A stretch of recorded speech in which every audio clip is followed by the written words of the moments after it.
What is up, babies? Fireboy, this is my channel. It is Monday.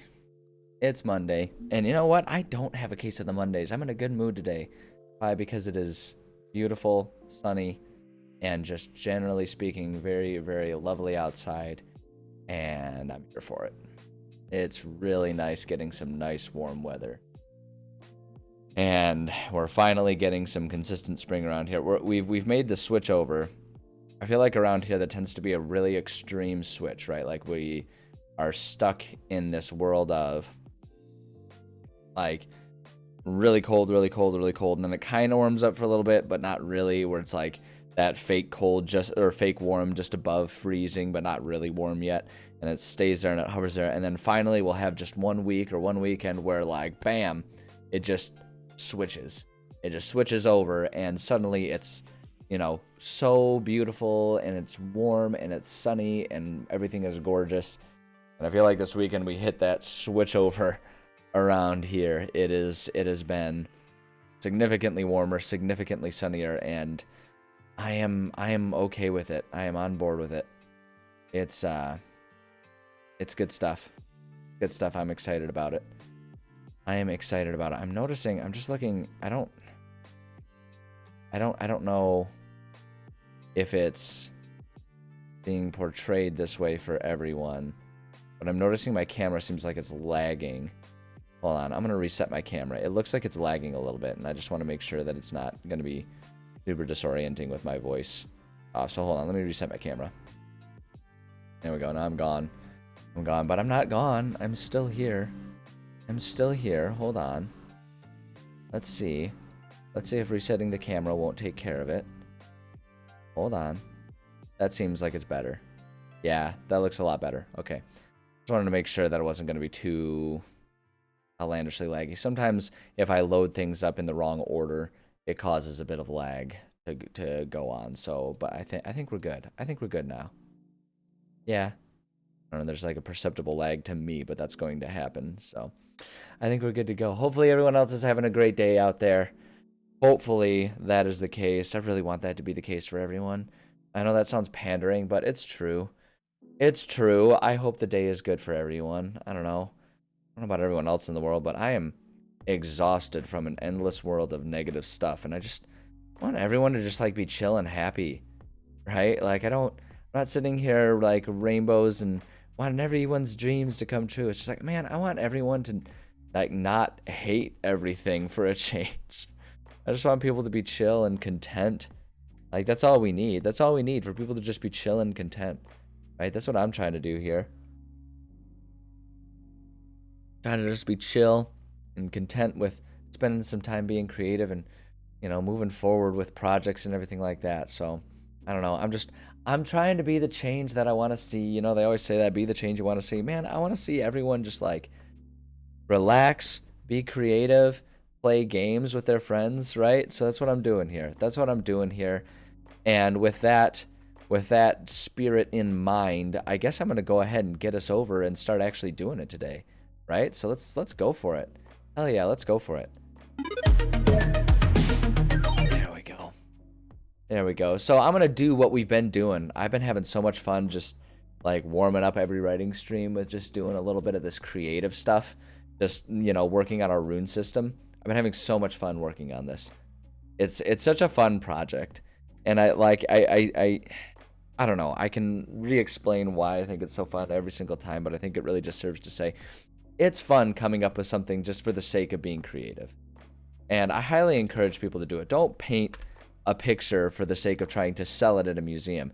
Paint a picture because it's fun to paint, right? You know, and that's kind of what's happening here. Like, you know, people have been interested, so maybe I will one day put this up on DriveThruRPG, but I didn't set out with this project with the intent of making a profit on it, right? I set out with this project because it just seemed like fun.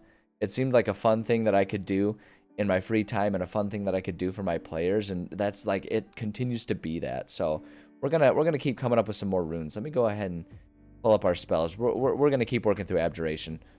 It just like systematically going through the list feels like it is the easiest, most organized way to do this. Because there's so many spells. There's so many of them. They're all awesome spells. But Okay, we just did Glyph of Warding. Oh man, we got a whole bunch of them. We can do Intellect Fortress. This is immediately going to be a rune that's basically just like a pop-up tent of sorts. For the duration, you or one willing creature can see within range. Creature you see within range has resistance to psychic damage, as well as advantage on intelligence, wisdom, and charisma saving throws. You cast a spell using a spell slot. 4th level or higher, you can get one additional creature. Okay. I immediately know exactly how I want to do this. I know exactly how I want to do this. Yeah, this is going to be great.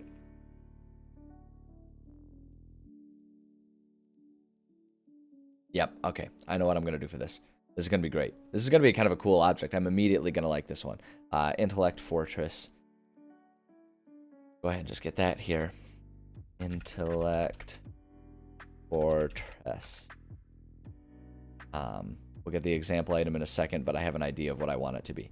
So we're going to go ahead and just do what we always do. We're just going to start off taking the verbatim stuff so that we can just kind of massage. As I always phrase it, you can massage it a little bit as needed.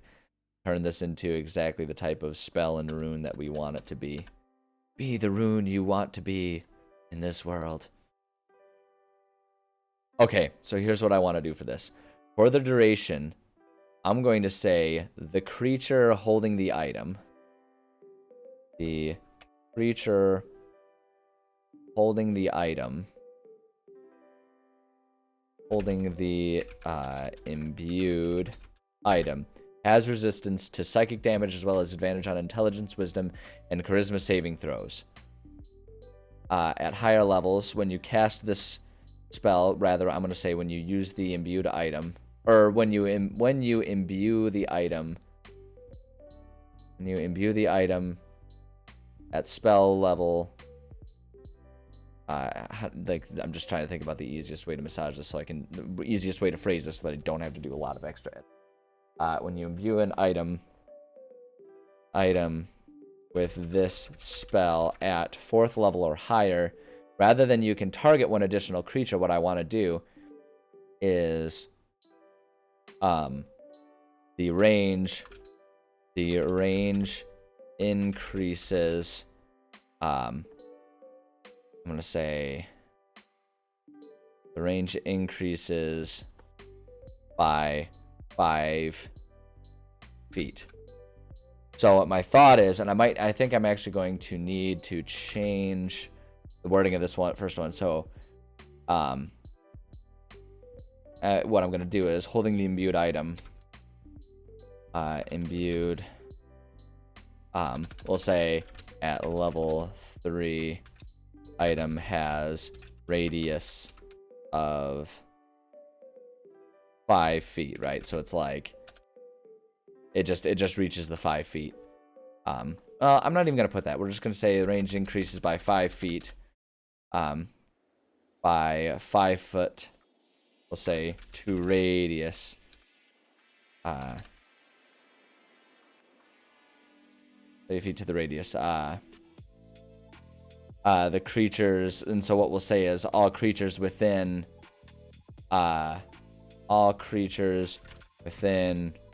range are impacted by the spell. So it's like you're creating like a fortress, right? And so the idea is, my thought is you can either create it as something that you then like toss on the ground and create a fortress, or it's something that you can like carry with you and you activate it, and then you yourself like are carrying the fortress, but it kind of creates a sphere of influence, and the more powerfully you imbue it, the more powerful it becomes, right? That's the thought here. So that's what my thought is, and I think that I like that. I like how simple that is, and I think that works really well. So how it's cast, this is going to be speak command word once per day. Pretty much how all of my rune based enchantments work is like you can use it once per day and you just speak the command word. That's how I like to do it. It just makes the most sense that way. Duration, it lasts for 1 hour. So range is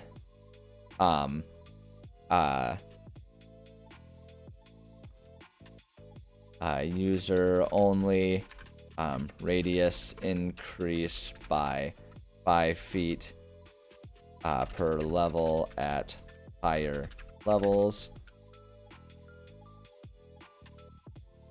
By 5 feet, I'm going to actually just add that clarification. By 5 feet per additional level above third. Just to make sure it's clear. There's that. So the duration is 1 hour. I saw 1 hour. We'll leave that as it is. And so then when they say like the attack save, it's none, and damage and effect is a buff. Yeah, so those things are not really applicable per se. Like, well, not really. It's not that they're not applicable. It's that they don't really matter with this system, but for the sake of consistency and clarity, we'll do it. We'll stick with it. And then I don't think there's any additional notes that I want to make on this one. So the example item that I have is, I want to call it the pocket mind fortress. So the item is an imbued stone that one can carry in his or her pocket for emergency mind fortification if needed. Popular among I'm gonna say popular among spies and other people at risk of being forced to divulge sensitive information, right? So it's like it's the type of thing that's really popular among people who are worried about, you know, having to give away. So like you could almost make an argument that it's like just a lawyer in general would want that, so that way they can like use that, and if someone's trying to trick them or try to get information about a client out of them, then they can, you know, use that item. Yeah, so that's what my thought is, and I think that's kind of a neat item as it is. So I think that's great. So now let's go ahead and do our sentient stuff here. As always, if it's a good sentient item, it tries to do something extra for the person using it. If it's an evil sentient item, it tries to do something bad for the enemies of the user. And then if it's lawful, it sort of narrows the focus but makes it a bit stronger. And if it's chaotic, it broadens the scope but makes it a bit weaker. So if it's good, what my thought here is, it says resistance to psychic damage as well as advantage on intelligence, wisdom, and charisma saving throws. So if it's good, what I think I want to do is item makes user immune to psychic, but at higher levels will not offer resistance to anyone else. That's what my thought is there. And then if it's evil, will create I want to say will make enemies within the range of influence. So it really only impacts it if it's a higher level, but that's okay because the rarity of it happening is like not super up there, and that just makes it special. Because then it's like it just becomes a situation where it's still sentient even if the effect doesn't do anything because you're only at third level, but it's still sentient, so it'll still just be a general asshole and talk to you that way, which is fun in and of itself, right? It doesn't necessarily even have to have a whole bunch of extra abilities for a sentient item to be fun. Sometimes a sentient item is fun just because it injects that bit of personality into whatever's happening around you. So I'm okay with it doing that, but I mean, it's still a benefit if you do it at a higher level. So it will make enemies within range of influence weak to psychic. Psychic. There it is. Psychic damage. Boom. There we go. Just a jerk of an item, really. But it's okay because it's really nice to the person using it. So you got that going for you, which is nice. So if it's lawful, again, lawful, it's always like it narrows the range. Like it'll narrow the focus, but increase the like efficacy of it for in some way or another. So my thought for this one is, for levels above third will increase will increase radius or we'll say increase range of influence by 10 feet per level, but only in a cone of the user's choosing, right? So it'll increase it further out. So it'll have a wider range, but it's a narrowed focus, right? It's a cone rather than a full bubble, is what my thought is. And then now that creates an issue for the chaotic one though, because it's got a bubble. I guess what my thought is, for levels above third will increase. I had it right the first time. Will increase. Levels above third will increase radius of influence by 10 feet per level, but does not offer resistance to psychic damage to anyone other than the user. So it's like it's a wider effect than just the 5 feet, right? It still increases it, but it doesn't offer that psychic resistance, right? So it's again, it's a wider range, but it kind of weakens the effect to a degree. I don't know. I don't know if I'd call like having an item that can do this once per day all that weak anyway. But hey, that's the point of it, to give our players fun, exciting items, or at least the opportunity to build their own fun, exciting items, right? It's like that's the point of it, that they can feel extra godlike. Because I mean, our players, that's like what D&D is, right? Unless you're playing a gritty realism campaign, which there's a lot of legitimacy to, and I actually love those. But as a general rule, if you're playing like a high fantasy game, your characters are the heroes. Make them demigods. Like, screw it, man. That's what heroes are. That's what heroes are. You think friggin' Aragorn is walking around like just a normal person? Dude's virtually a demigod, right? And like, that's why we follow his story, because he's a hero. Hey, Hungry Kobold, how's it going?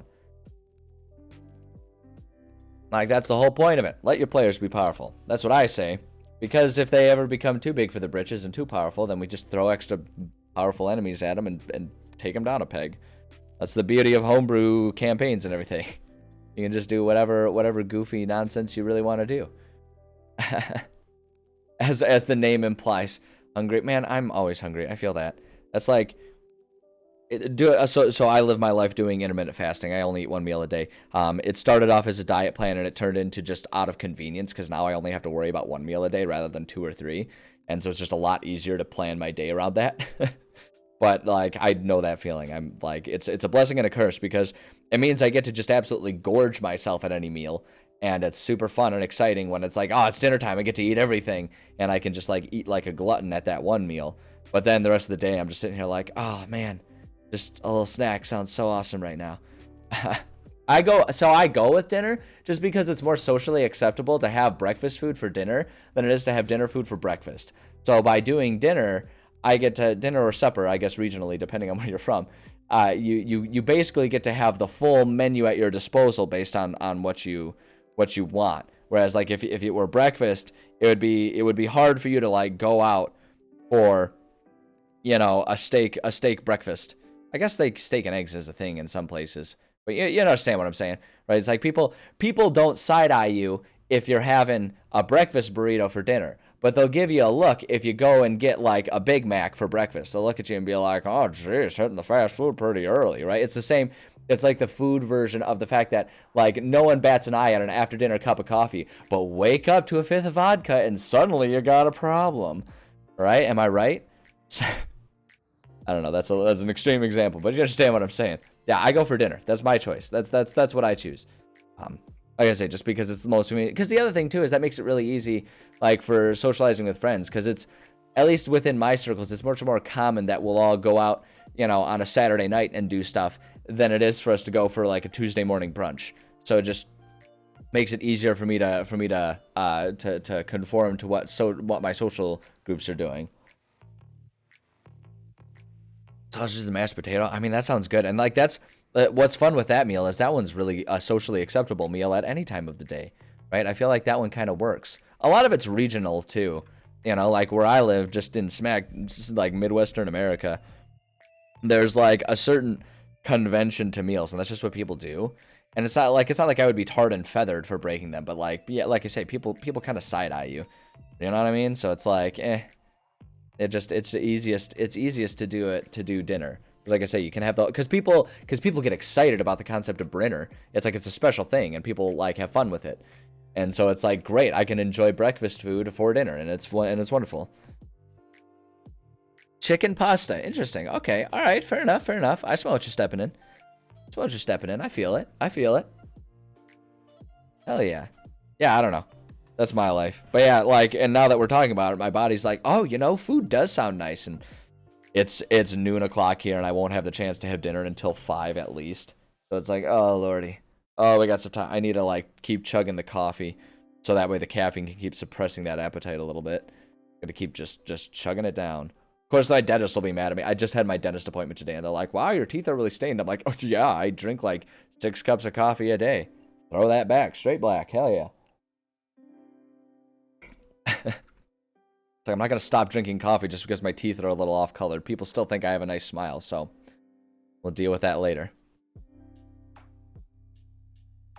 Fair enough. Pasta. Yeah, I say like I wouldn't think about pasta with mashed potatoes, but like, you know what? When you're saying it, like I can't think of a reason why that sounds bad. Like it sounds fine. So that's a good point. I'll have to make that for myself one of these days and just see how it goes down. I mean, like, I'm a freaking trash compactor, too, with food, so it'll go down just fine. Who am I kidding? I'll eat it, and I'll be like, this is really good. I have friends that make fun of me because I'll eat something that they're like, oh, gosh, I don't know, this doesn't taste good. I'm, like, sitting there like, it's brilliant. It's the best meal I've ever had. Like, I'm really easy to please with food these days, which is funny because as a child, I was not that way. As a child, I absolutely was a supremely picky eater. Like, to the point I didn't like condiments. So I would eat burgers that was just like a meat patty on a bun. Not even joking. That's what I wanted as a child all the time. Like, I thought that was delicious. Like, and now as an adult, I'm like, gosh, like half, like, you know, that lunch meat's been spoiled for a week. Give it a quick sniff test. Like, it smells like my stomach will probably fight through whatever's growing on there. Throw it back. It's sustenance. It's fine. Iron stomach will prevail. Oh boy. Wrapped in a meat slice with toothpick to hold together. It's like a dinner cannoli. It's like a meat cannoli. That sounds amazing. I like that idea. I used to do that all the time. I would take lunch meat slices and I would wrap like cheese in them. Like you do like cheese and you make like a wrap that way. I do that all the time. Meat cannoli. Actually, just in general, doesn't sound bad. Like a fried. It's practically a fried tortilla wrapping. Like it's like a pig in a blanket, right? That's kind of a meat cannoli too, isn't it? Beautiful. Hey, Lady Ishka, how's it going? We're decidedly not talking about D&D, but this conversation is absolutely riveting, and I'm 100% invested in this.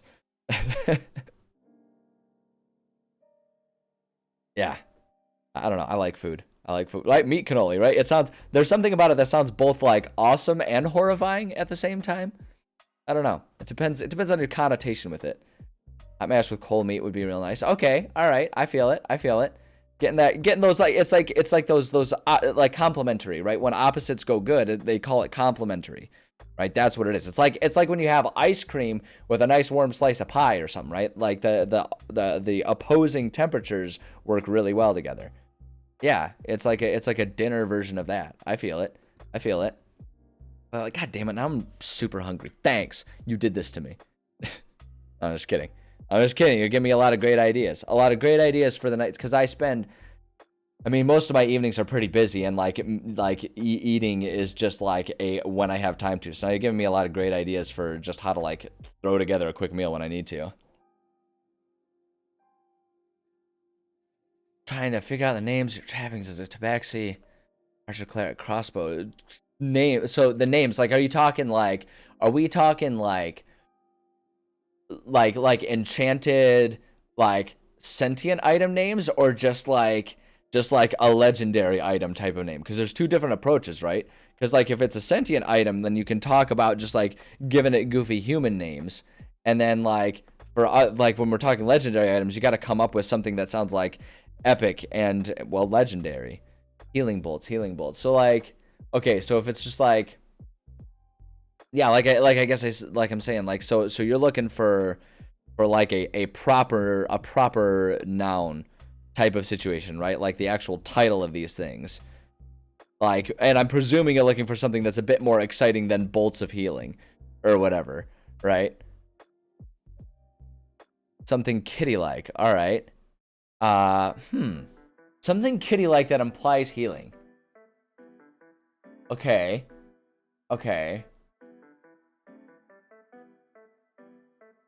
I'm trying to like, yeah. I'm trying to say, like, because my immediate thought is thinking about the litter. Okay, well, cats will do, like, they heal, right, or care for each other through, like, licking, right? Like, that's where the concept of licking wounds comes from. But I don't know that translates to a title very well.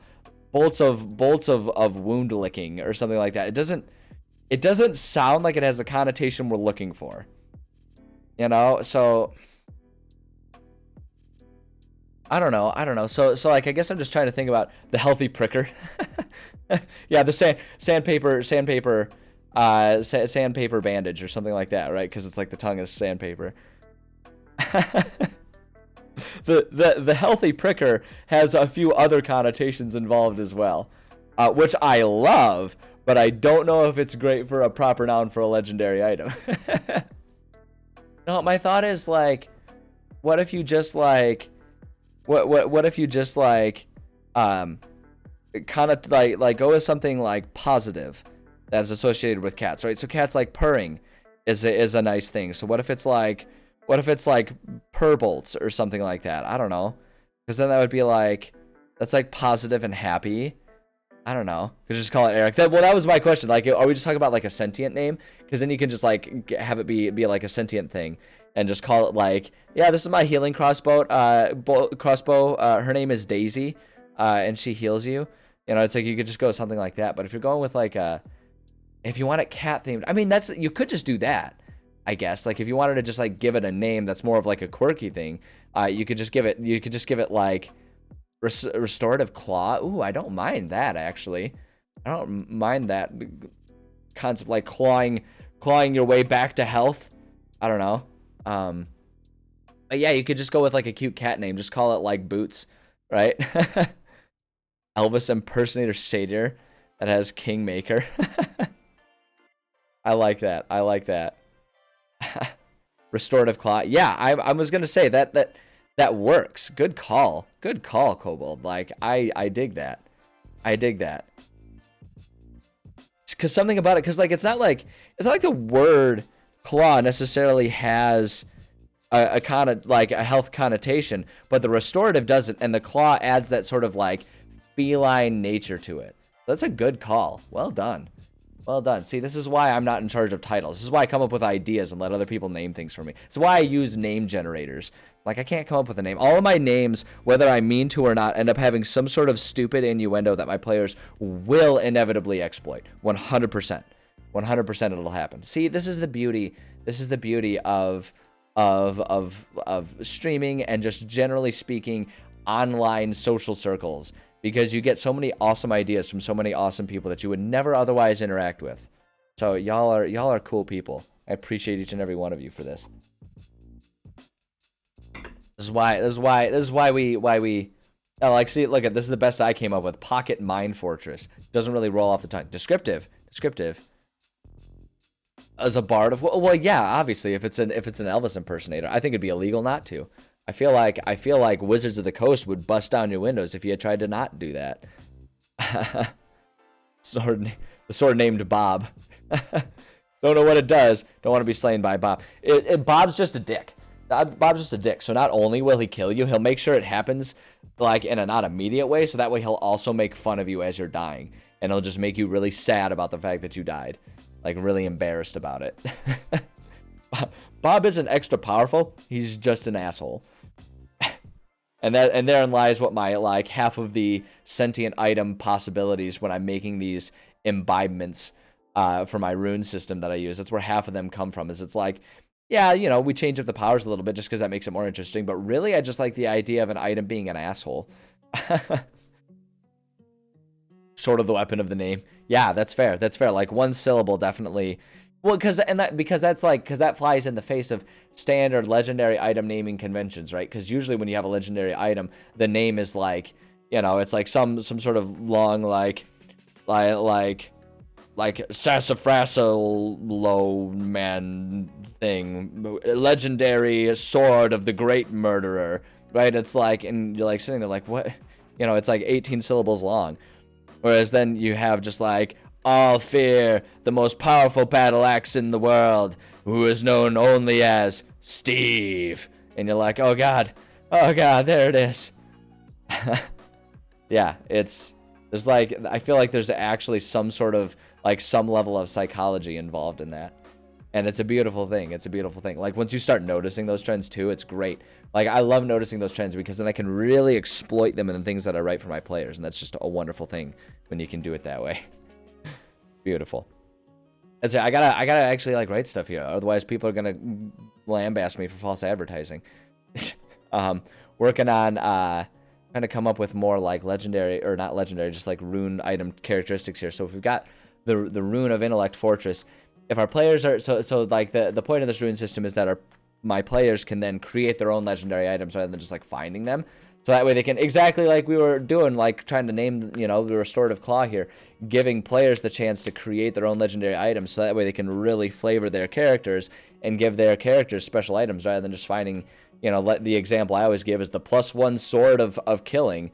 It's like, yeah, that's fun and everything, but like, golly, that's what everything is. Got to come up with something cooler. So like it gives them the chance to make their own items, but of course, because they're trying to make stuff, there's always the chance that they screw it up. And that's where an item being cursed comes into play. So I always do, like, a cursed item always has, like, an extra powerful benefit, but then there's also some sort of drawback, and the idea is to try and make it so that the drawback is something that could be really severe, but our players are still willing to risk it because of the benefit. That's always the best one for me, because that's what sows the most chaos, is if they actually use these cursed items. So the extra powerful benefit that I'm thinking of for Intellect Fortress is I'm thinking, automatically makes all affected by it immune to psychic damage, right? So it's like you're automatically immune to all that stuff, so you don't even have to worry about it. But my thought is the drawback. Well, my thought is like I'm trying to think about. My thought is to try and make it so that like it'll make you immune to it during battle, but then like afterwards it takes a toll, right? So it's like it'll fortify your mind, but afterwards like your mind becomes exhausted from it or something like that. And so what I'm thinking is, for 1 hour after the spell wears off, any affected by the item have disadvantage. Is what I'm trying to say. Have disadvantage on, what was it? On intelligence, wisdom, or charisma saving throws, right? So it's like at an expense. So it's like, and that's the type of thing where it's like, I feel like most players, I feel like that's a good balance, because I feel like if I'm a player, right, and it's like, okay, I'm immune to psychic damage, and I'm facing an enemy, in which case that's going to be really helpful. So I'm like, oh, great, we'll activate this, knowing that there's the chance that I'll have disadvantage on all of these checks in an hour when it wears off. So I'll be thinking to myself, like, that's fair. There's a threat immediately right here. It's causing some big problems for us. It can do a lot of psychic damage. Let's go ahead and do this and make sure we can get through it, and then we'll just try and play it safe for an hour, right? And so it's like, I feel like a lot of players would think like, yeah, that's great. But what if they're in the middle of a dungeon? They do that to get themselves out of a jam. And then later on, you know, before the hour runs out, then all of a sudden they run into another creature that can really take advantage of those things. Then they're really in trouble. And then they're like, oh no, this cursed item is going to come back to haunt us. Right? That's like my idea behind it. Let's see here. Oh, what do you got here? Want to be on the wrong side of Dark King Gutmore's Edge of Annihilation. But you do not want to be caught on the wrong end of something called the Throngler. Yeah, right. Just like that, the ambiguity involved in something like that is beautiful. Xanderfell, what do you got for me? You got an item for me. To permanent animate dead. Cast animate dead on a corpse like regular animate dead spell. Minion stays around till destroyed and under your command till then.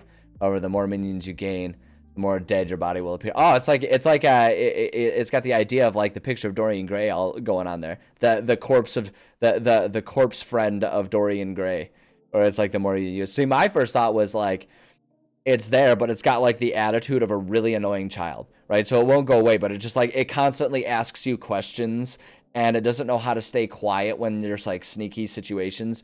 And like it really complains when you guys have been walking for a long amount of time. That's what my first thought is.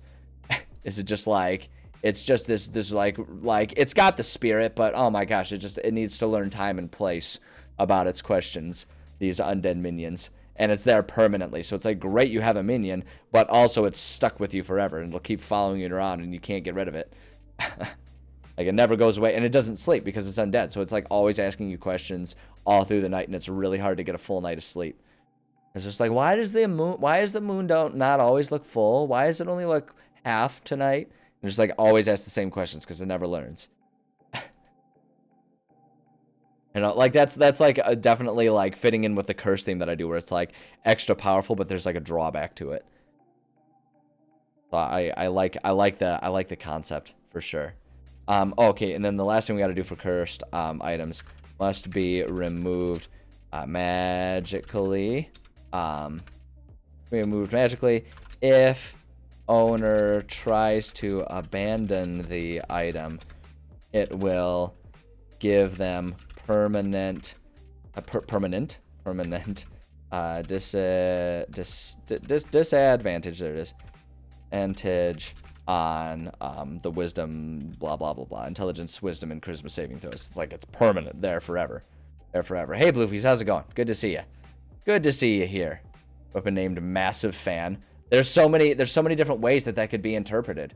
It's like maybe it's just really good at like, you know, creating a breeze when it's really hot outside, or maybe it's someone who just like constantly is just like fanboying over you and crying, right? Like there's so many good options for that. Wouldn't say anything unless commanded. It's even if they can talk. I mean, again, like if we're just kind of inventing items, we can kind of do what we want. And so I feel like if we're trying to do a drawback for a permanent minion, I think we give it the ability to talk. I think that's just part of how the magic goes. I think we're stuck with it, and I think it does what it's gonna do, and you can't escape it. Like naming the weapon cryptic. I mean, there's a lot of connotations with that too. I feel like that's almost too on the nose though. You know what I mean? Just like calling the item cryptic, because then it like sounds like cryptid, and that's a thing. It's almost too on the nose. Like you gotta be subtle with it. You know what I mean? Like I like the ones I don't know. I like the Massive Fan approach better, because I like the ones that like the crypticness of it just comes from the ambiguity that it can be like interpreted in like 15 different ways, right? That's usually my jam. Is just a way that can like just wordplay and punnery in general. Like if something can have multiple meanings, that's the one that gets me all the time. That's the beautiful one for me. All right, let's see. Let's get another one going. Let's do one more here, and then we'll work on our campaign a little bit. But this is fun. I love creating these runes. I know there's like always debate about whenever you do like a homebrew rule system or something like that. But man, just like the act of creating these things is so much fun. I love doing it. All right, magic circle. Magic circle. Thirsting urn. That's a good one. Hey, Pteranodon, good to see you here. And on one of the pixel trees. Are you a pixel pteranodon, or are you like, or do you match the style, or do you have your own style that you stick to every time? That's the question I've got now. Let's see here. Magic spherical. I'll do magic spherical. Beautiful. I don't know. I like the Gaelic background. See, it's lions in the background. I didn't even notice it. That's the funny thing about how like everyone's brain is like, oh well, most people's brains are like dyslexic in the positive way, where as long as like all of the correct letters are there in roughly the right order, you don't notice it when you're reading. Own style, not pixel. Fair enough. Fair enough. Fair enough. Yeah, I like the pixels in the background, the pixel trees. It's just like, it's nice and chill, which is like what I like when I'm trying to write. You know, just like a nice chill environment to be creative in. That's what I enjoy. That's what I enjoy. All right, here.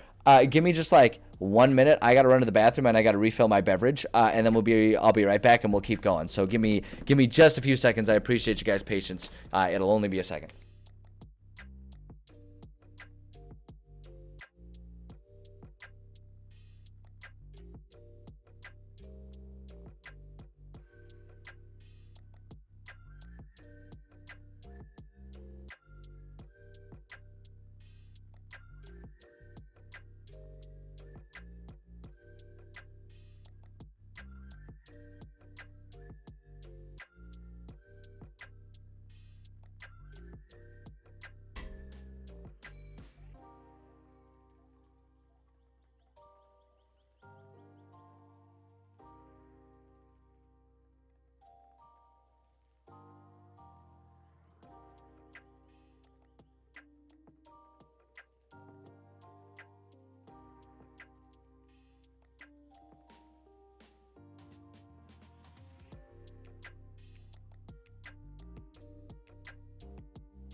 Okay, I'm back.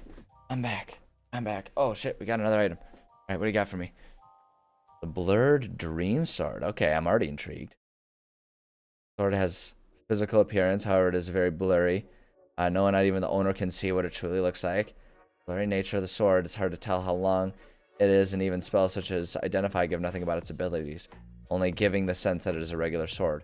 And clearly it is anything but regular. Ooh, I like that idea. I like the implication that it can almost be like a placebo sword, right? Where it's like, because it's undefined, it's like, if you believe it has a certain length or a certain ability or whatever, then like that's what it does. Because it's like a dream one too, where it's like its actual existence is malleable. I like that. I like just the general idea that you built there. That would be a fun one. Splinter, it could just give the person a hit with a really inconvenient splinter that hurts till you take it out. It's that small, you can't just go with your fingers and it hurts every time you touch it. Yeah, there you go. Just like the ungraspable splinter. Ooh, that's a sinister one. That one's a little messed up. I like it.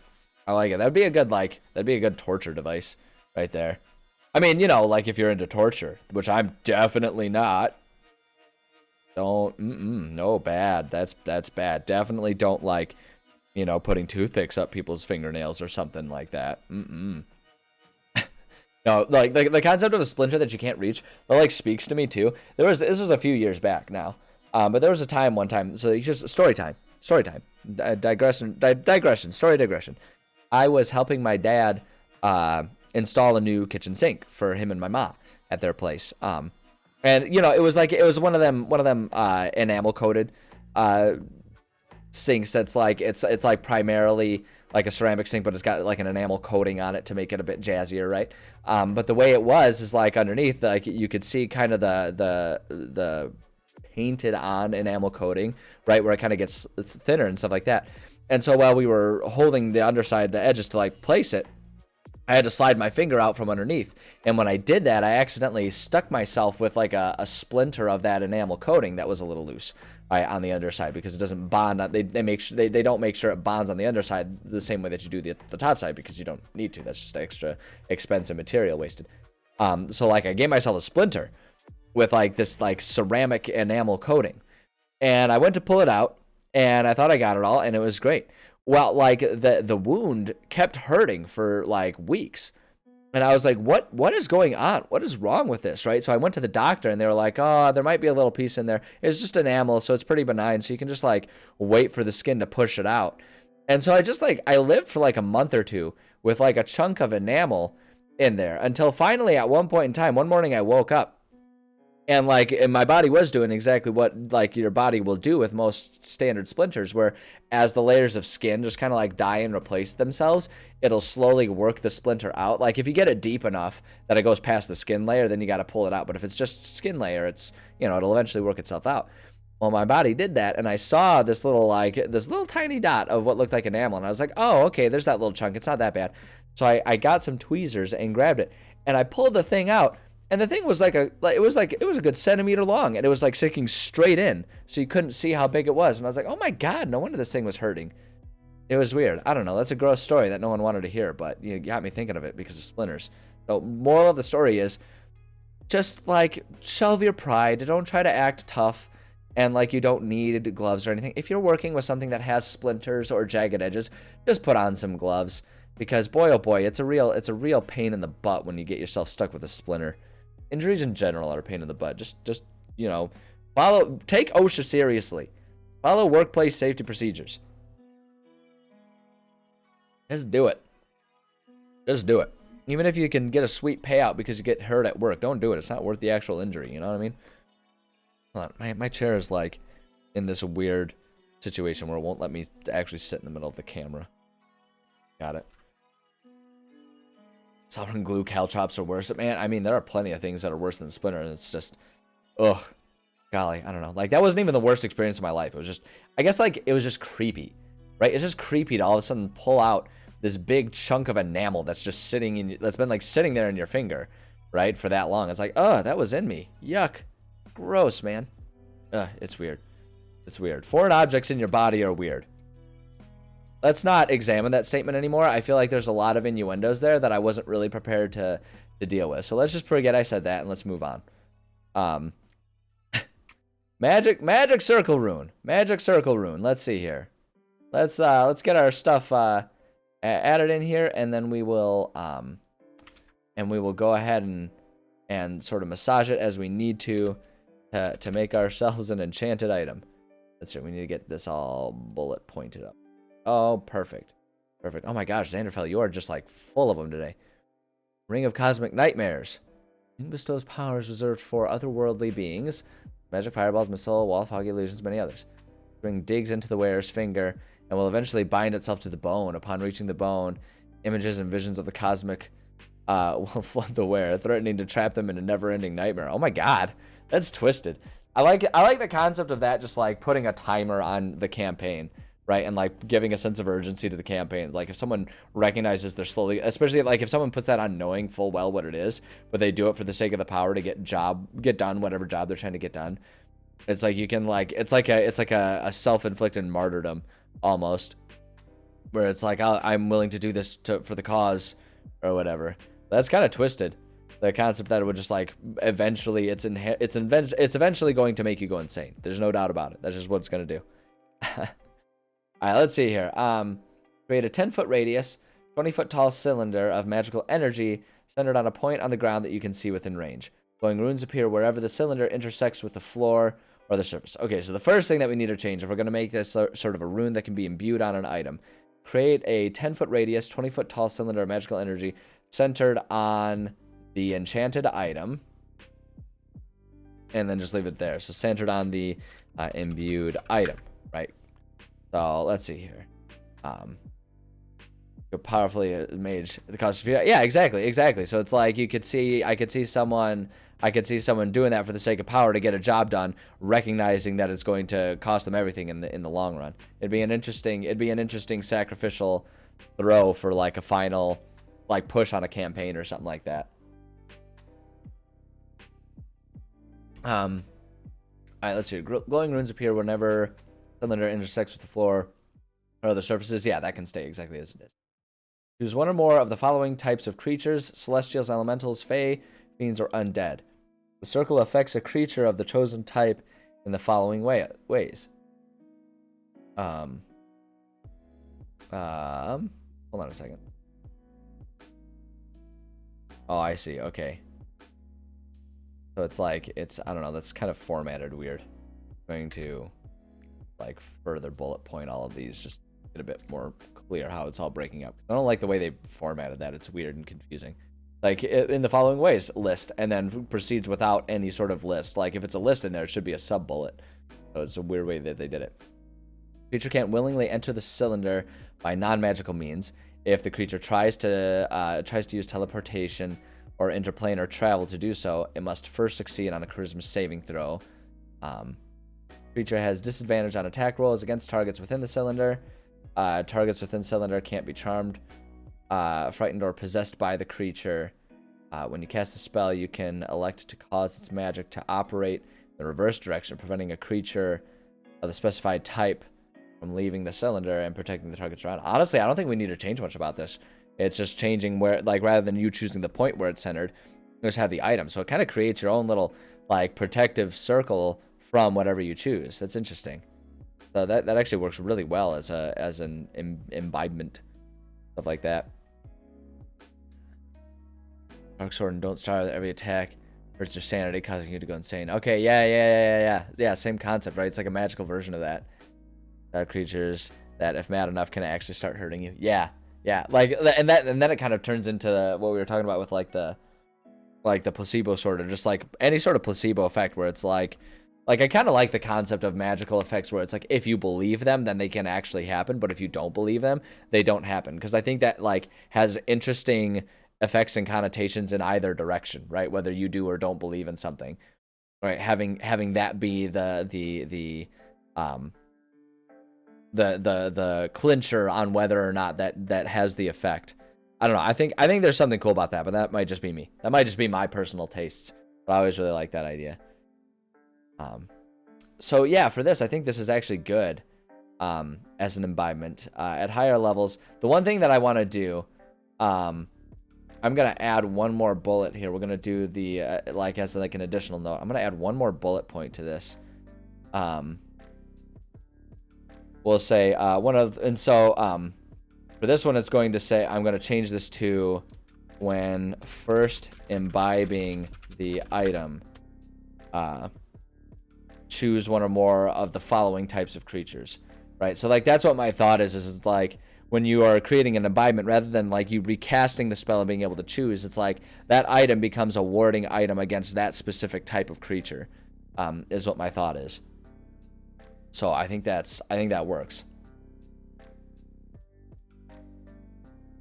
And that's a good way to limit it too, to make sure that players can't kind of make something a little overpowered as an item, right? And the same goes for limiting to once per day or something like that. So I think that works. I like that little bit of modification there. At higher levels, when you cast the spell out 4th level or higher, the duration increases by 1 hour for each slot above 3rd. So yeah, we'll keep that, but instead of when you cast the spell at a spell slot, we'll say when you imbibe an item at 4th level or higher.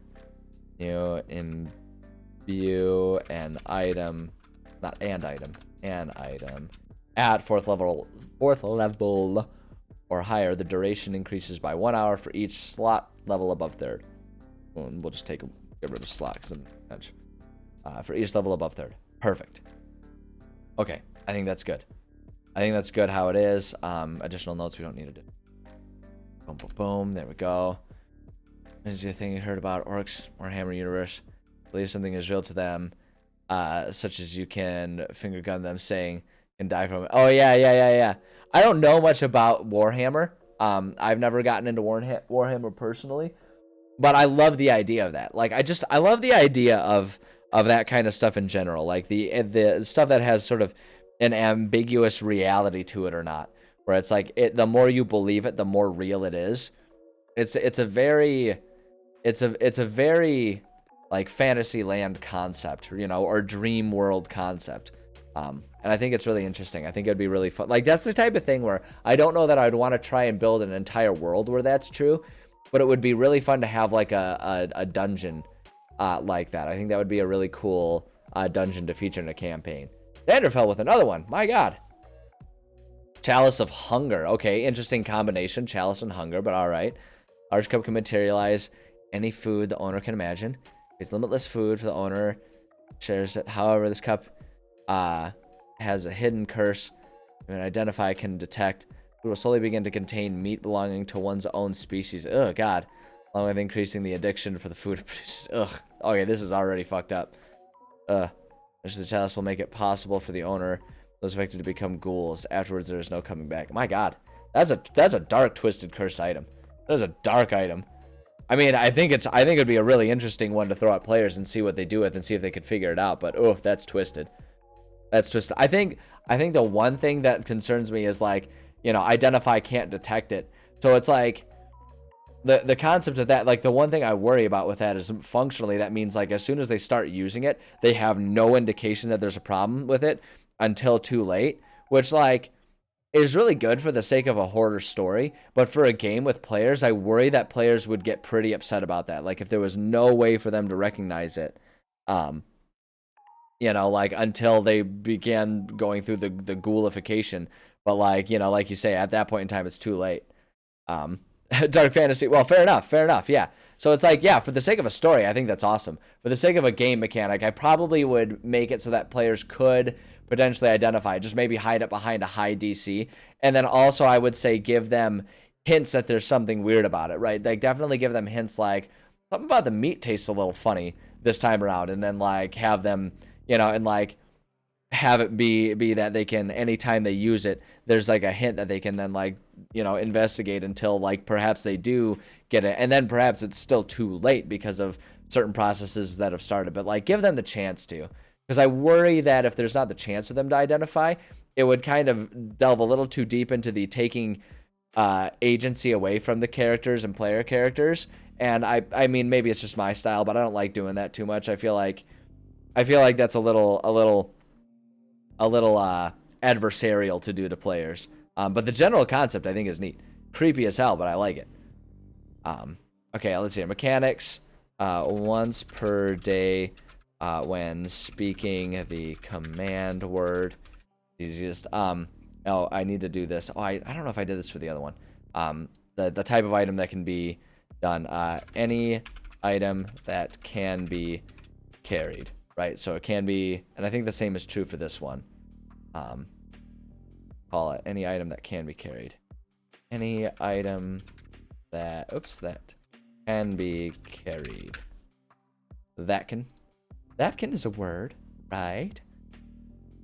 All the amnesia makes a person who picks it up forget what they are doing and why they're holding the random sword.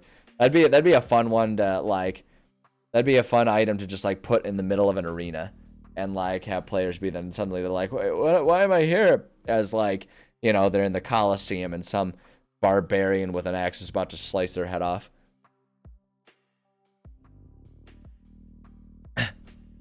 Of all the timing. All right, let's see here. Once per day when speaking the command word, bada bing, bada boom. Range is we'll say centered on item. It's centered on item. C above for circle range, because we already have it written right up there. Duration is 1 hour. We'll say I'm pretty sure it starts at 1 hour, right? That's the baseline. Cast time is 1 minute. Duration is 1 hour. Yeah. So the duration is 1 hour. More at higher level. Possible to see more about teaching need versus excess. After the chalice of hunger, and addiction with dire consequences. That's fair. That's well, like I say, for as far as like a storytelling mechanic and like a tool for storytelling, I think it's brilliant. It's just, it's hard. Like it's hard to do that always. It's hard to necessarily have like a conventional storytelling system in a game that's relying on players, because you never really know what the players are going to be wanting to focus on and stuff like that. And so it's those types of things don't always land as well as you intend for. And maybe I'm just like overly sensitive about that, but that's where my trepidations about leaving it as is for the sake of a game come from. Like I say, for storytelling, I think it's wonderful. I think it's an excellent thing. It's just hard because if you have a bunch of players that are a bunch of murder hobos that are just there to kill things in the dungeon and get loot, it'll go over their heads, and then they'll just feel like you gave them an item that just kind of screws them over, and that'll upset them. So it's like you gotta. I guess really what it is, you gotta read your group. You gotta read your group to know if it is good as written or if you need to modify it a little bit. But yeah, as a baseline idea, I love it.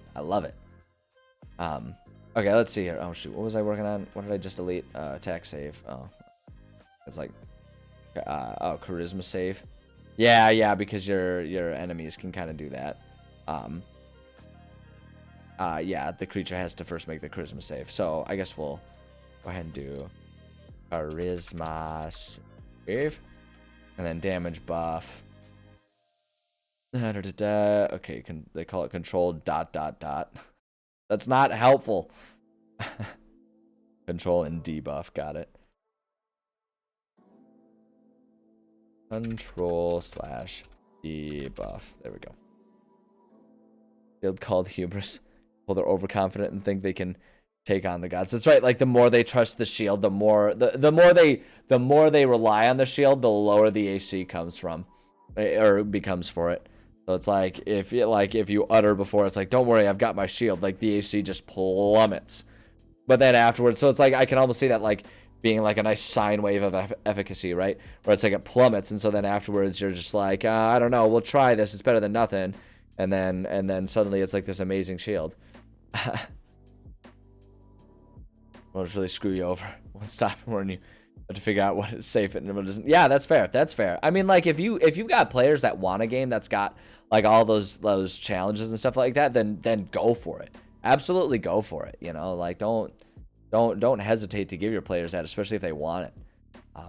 I do like the idea of offering the disclaimer for it. Just like that's like a session 0 discussion to have with your players, and be like, it's like, yeah, if you guys want to have like a really dangerous game, then I can do that, but just be warned, like everything could be a trap. It's like kind of get them in that paranoid mindset, which really isn't that hard actually. Now that I think about it, getting players in a paranoid mindset, all you have to do is have one fake door or one mimic somewhere, and suddenly they never trust anything forever. Really funny how paranoid people will get. Okay, let's see here. So for an example item for this, my thought is, I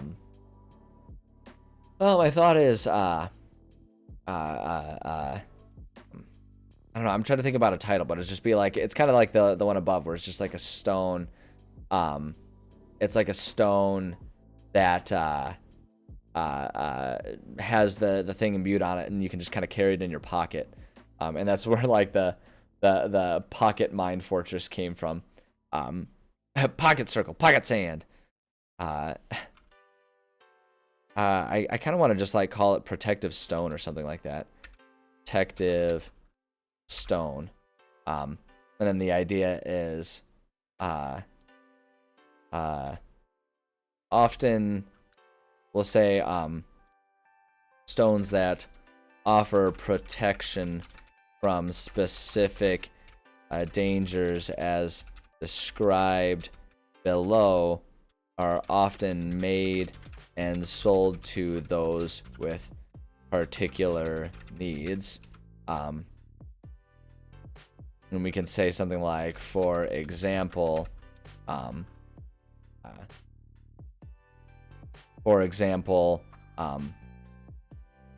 someone who you can like someone who works, or someone who has to clean up. Actually, no, even better. For example, someone who serves as a caretaker for a graveyard may choose to keep a stone to protect them from undead on hand. Wait for it. You know, just in case. Boom, there we go. I believe you've got millions of them. I believe you've got tons of cool ideas. You're coming up with a whole bunch of them.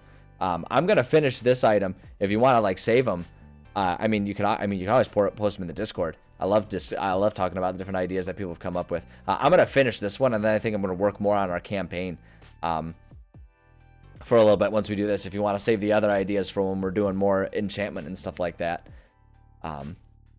It sounds like it could be interesting. Night Kiss. Ooh. Talk to your mom about Night Kiss. I had a few for her last night. Got him. Only Jewel. Let's see or hear anyone else as long as they hold the jewel. Oh no, that would be lonely. Oh no. Talk about feeling alone in a crowded room, am I right? Okay, so like these types of things, if it's good, I feel like if it's good, can detect the specified enemy type within the area. If there are specified enemies of the imbued type around, it will warn the user, right? So it's like it'll give you a heads up, like, hey, I don't know, I'm getting the sense there's some Fae around here, just as a heads up. And then if it's evil, my thought is, well, also, we'll say likes to smite the specified enemy type. Enemies that start their turn within, we'll say enemies of the specified type, actually. These specified type that start their turn within the circle will take 1d6 damage. So it just does that little extra because it just really likes to hurt you. That's what it loves to do. It loves, well, not you the user. It loves to hurt bad guys. That's like usually how I do the evil. Rather than it being evil to the user, it's like evil to everyone who isn't the user. Just because I don't want like an evil item to be one that no one would ever want. I kind of like the idea of just like a real jerk of an item that loves to witness pain being part of a campaign. Panic would cause people feel like they're being touched by invisible forces they can't say. Ooh, yeah, that's true. From the other side. From the other side of it, that would be weird. That would be weird. Yeah, that could definitely cause. Although I don't know, I feel like maybe in the world of D&D with all the magic that's around, people be like, oh, whatever, it's just some sort of weird enchantment going on. Don't worry, don't worry. Happens every other Tuesday to me. Okay, so if it's lawful, again, it's always like a more focused but more powerful impact is usually what I like to do. Let's see here. Disadvantage on attack rolls. Targets within the cylinder. The cylinder can't be charmed, frightened, or possessed by the creature. Cast a spell, you can elect to cause its magic operate in the reverse direction, preventing a creature of the specified type from leaving the cylinder. Protecting targets outside of it. That's a really cool idea. My idea for lawful is that it's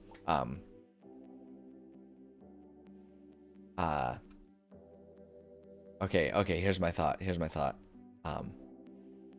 Radius is only 5 feet, right? So it's like it's only in the immediate area around it.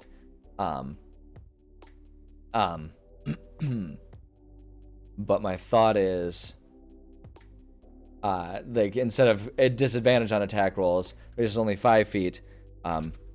But enemies of the specified type cannot attack through the cylinder. No. the Cylindar, whatever, cylinder. Not a funny joke anymore. Just me babbling. It cannot attack through the cylinder. Chaotic. Hold on. Oops. Accidentally for the first time. Okay, so here's how beautiful the weather is around here. Just to give people an example. Anyone who's been watching me at all over the winter will understand this and just how phenomenal this is. Here's the weather. Here's how beautiful the weather is. I'm sitting here and I accidentally turned on the heated blanket that I like have on my chair here, and I don't want that. It's actually finally warm enough that I don't want my heated chair on. Like, do you know how long it's been since it's been? I've wanted this on every single day. I've sat in this chair since like September. I swear, it's been ages. Oh my gosh, it's so amazing. It's warm enough that I finally don't feel like I'm gonna die from freezing to death, even just sitting at home. It's a wonderful thing. Okay, what do you got? What do you got? Figurine of a malevolent friend. Displays a knightly figure with its hand outstretched, as if signaling to be a friend, with a barely visible smile. There's let's be friends. Once the figurine nods, then say, "If I offend you, teach me a lesson." Afterward, the figurine will bind itself to you with magical aura. The figurine will help in combat in another. Not asking, but expect gratitude. Oh god, I already know where that's heading, and I don't like it. I don't like it. People could also let you avoid Medusa's gaze. Can't really see them. Oh yeah. Well, so yeah, like it would be if you gave the jewel to Medusa, right? Because Medusa would appear invisible. But if you're the one who appears invisible, you could still accidentally be impacted by it. At least that's how I would interpret it. Because you could still see everyone else, right? Or am I remembering it wrong? Hold on. What did you say with it? Not be able to see or hear. Oh, so that person can't see or hear anyone else. That's what it is. Yeah, so it would protect them. It would protect them, yes. But then if a Medusa did it, maybe then it would be like, oh, extra.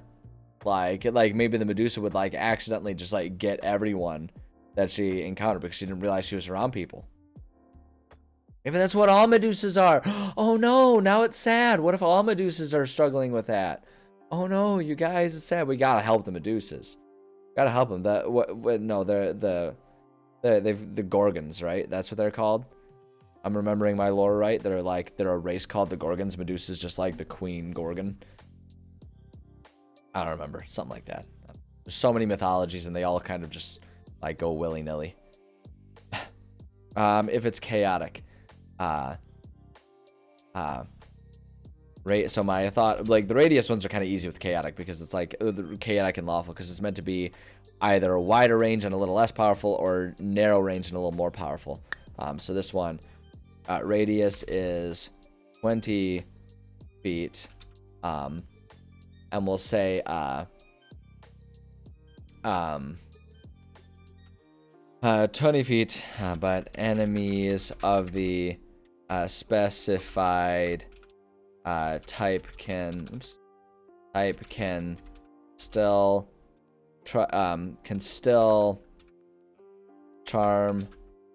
frighten, or possess.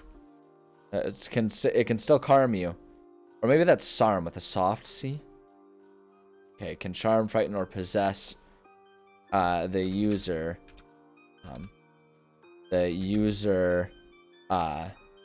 The user can attempt to save from these effects with advantage, right? So you still have advantage on it, but it's like it's a little bit less powerful, a little bit less likely to save your ass when you're in trouble.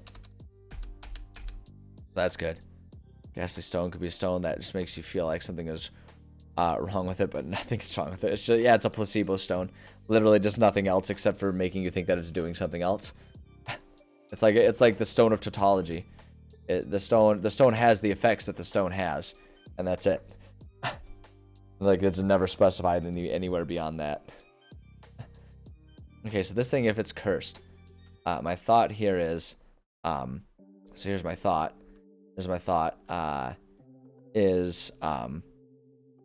When created, it retains the ability to impact any of the creature types as specified by the user upon casting. We can do that, and we can let's see here. So zombie. Oh, okay, with the 6 for the B, I got it. Zombie creeper. Thank you for the follow. Do I like the movie Iron Giant? It's fine. It's not like I'm not as in love with it as some people are, but I like it. Fine. Yeah, it's a fine thing. Oh, you got the other half of it, Xanderfell. Okay, let's see here. Seasonal gratitude. It will begin to work against the owner till the owner apologizes and thinks the figurine can be given up. Only if the friendship sours, so the figurine displays an angry expression. Say, I'm sorry, our friendship isn't working out. Or is you bind it? You have to break up with it. Lingering curse energy. Maybe we can try again next time. There's a lot of like, does it come with a rule book? Does it come with an instruction manual? It sounds, it's got a very Gremlins feel to it. Is what my initial thought there is. Interesting. I like it. Armor Artificer, Berserker, Barbarian, Warforged. That's a lot of stuff you got going on there. I could see it working though. Fair enough. Let's see here. Okay, so the problematic side effect here. Specified. Okay, yeah, so the side effect for this one, like what I'm thinking here is, I don't know what I'm thinking. Hold on. Let me read this and think about it a bit more. It willingly enter. Creature tries to teleportation and travel to do so. It must first success on a charisma saving throw. Advantage on attack rolls. Trying to think about what would be a bad side effect to this, because like my thought is that it retains the ability to do all of those. I almost feel like problematic side effect is the cast circle also prevents the user from passing through it. User cannot leave if the circle is centered around them. Actually, no, that's perfect, actually. So the cast circle is stationary to one place, to where it was cast, and user cannot leave the circle. So it's like it protects you, but it traps you there. It's like a lockdown type of protection there. Okay, lull could be interesting. Just makes the holder good night's sleep and have good sleep pattern. Lull, okay, fair enough. My first thought was like lull could be an item that just like gives you that, like if there's someone who just keeps talking, you use an item of lull or something like that like creates a lull in the conversation, so you can gracefully extract yourself from conversations that are just dragging on for too long, right? You're at a party and you really want to go, or it's like you really have to go to the bathroom and someone keeps talking to you. You use lull to give it a pause. So that way you can be like, well, this has been great, but I got to get going, right? It like gives you that opportunity to do it without being rude. That's what my first thought is. Tiny helper at the same time a tiny hand. It's just a very moody tiny helper. It's got a lot of big emotions, and you have to learn how to deal with them.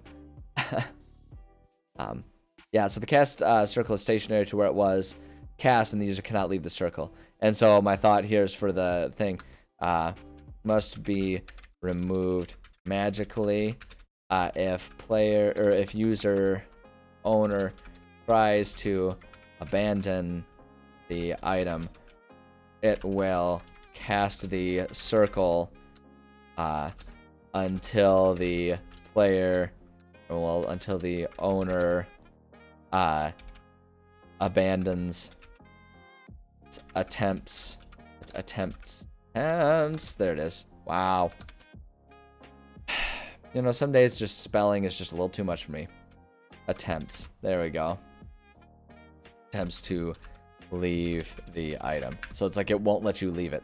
And it won't, like, it physically will not let you. Just like cast it. Because like my thought is basically that like it can impact any creature type, but it also impacts just like mortal humanoids, right? So it's like you can't pass the circle or whatever. Is kind of what my thought is for it. A little clunkier, but I think it'd be an interesting one.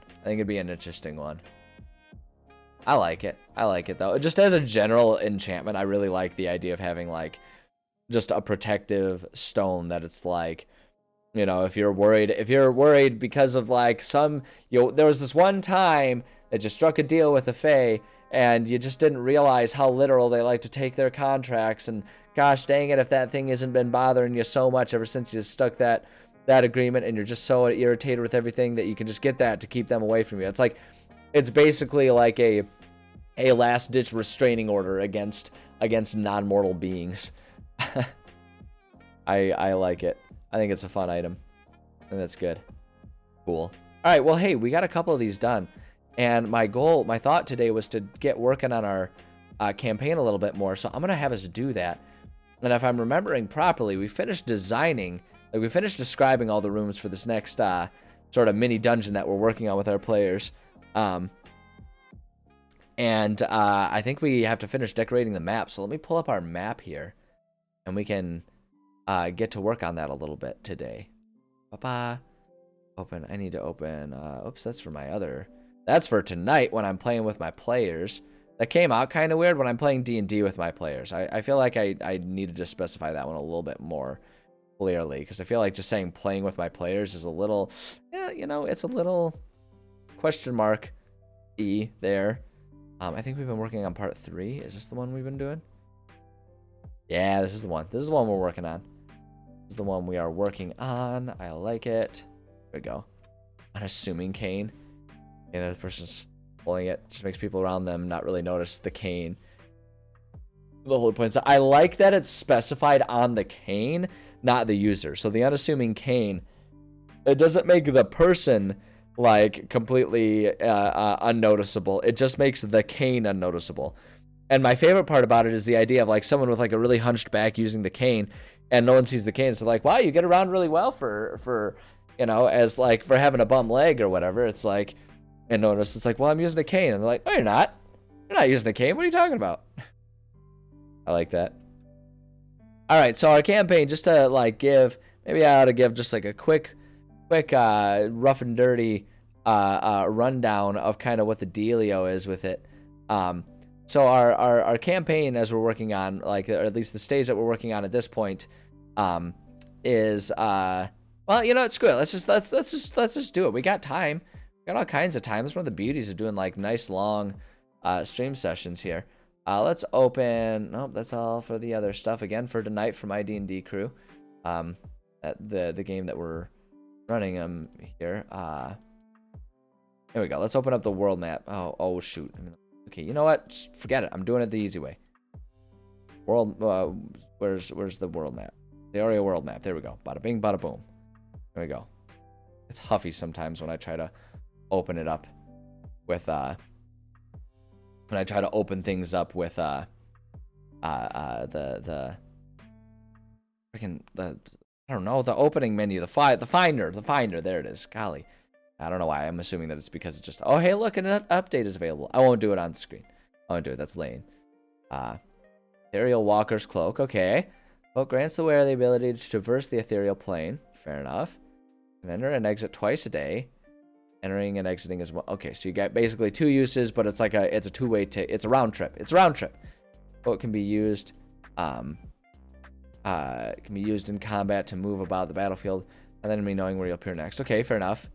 However, the living is not supposed to be in this plane. Whoever stays in the plane for too long, they will begin to be bound to it. Use reverse home no longer. That one, see, now that one's cool. I like that one. Cloak must be gifted to another without cause to the curse. Its effects will be lifted. Oh, interesting. Okay.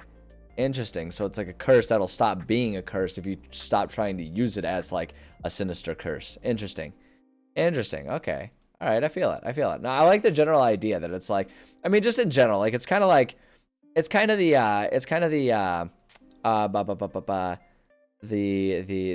One Ring effect, right? Where it's like the longer you stay in there, the more influenced you are by Sauron, right? Like, I like it. I think that's an interesting idea. I mean, like, just generally speaking, having a penalty for a very powerful item, I think, is a good way to go, right? Because you don't want to, because, like, that's a good way to mitigate the power without just, like, not giving your players cool stuff.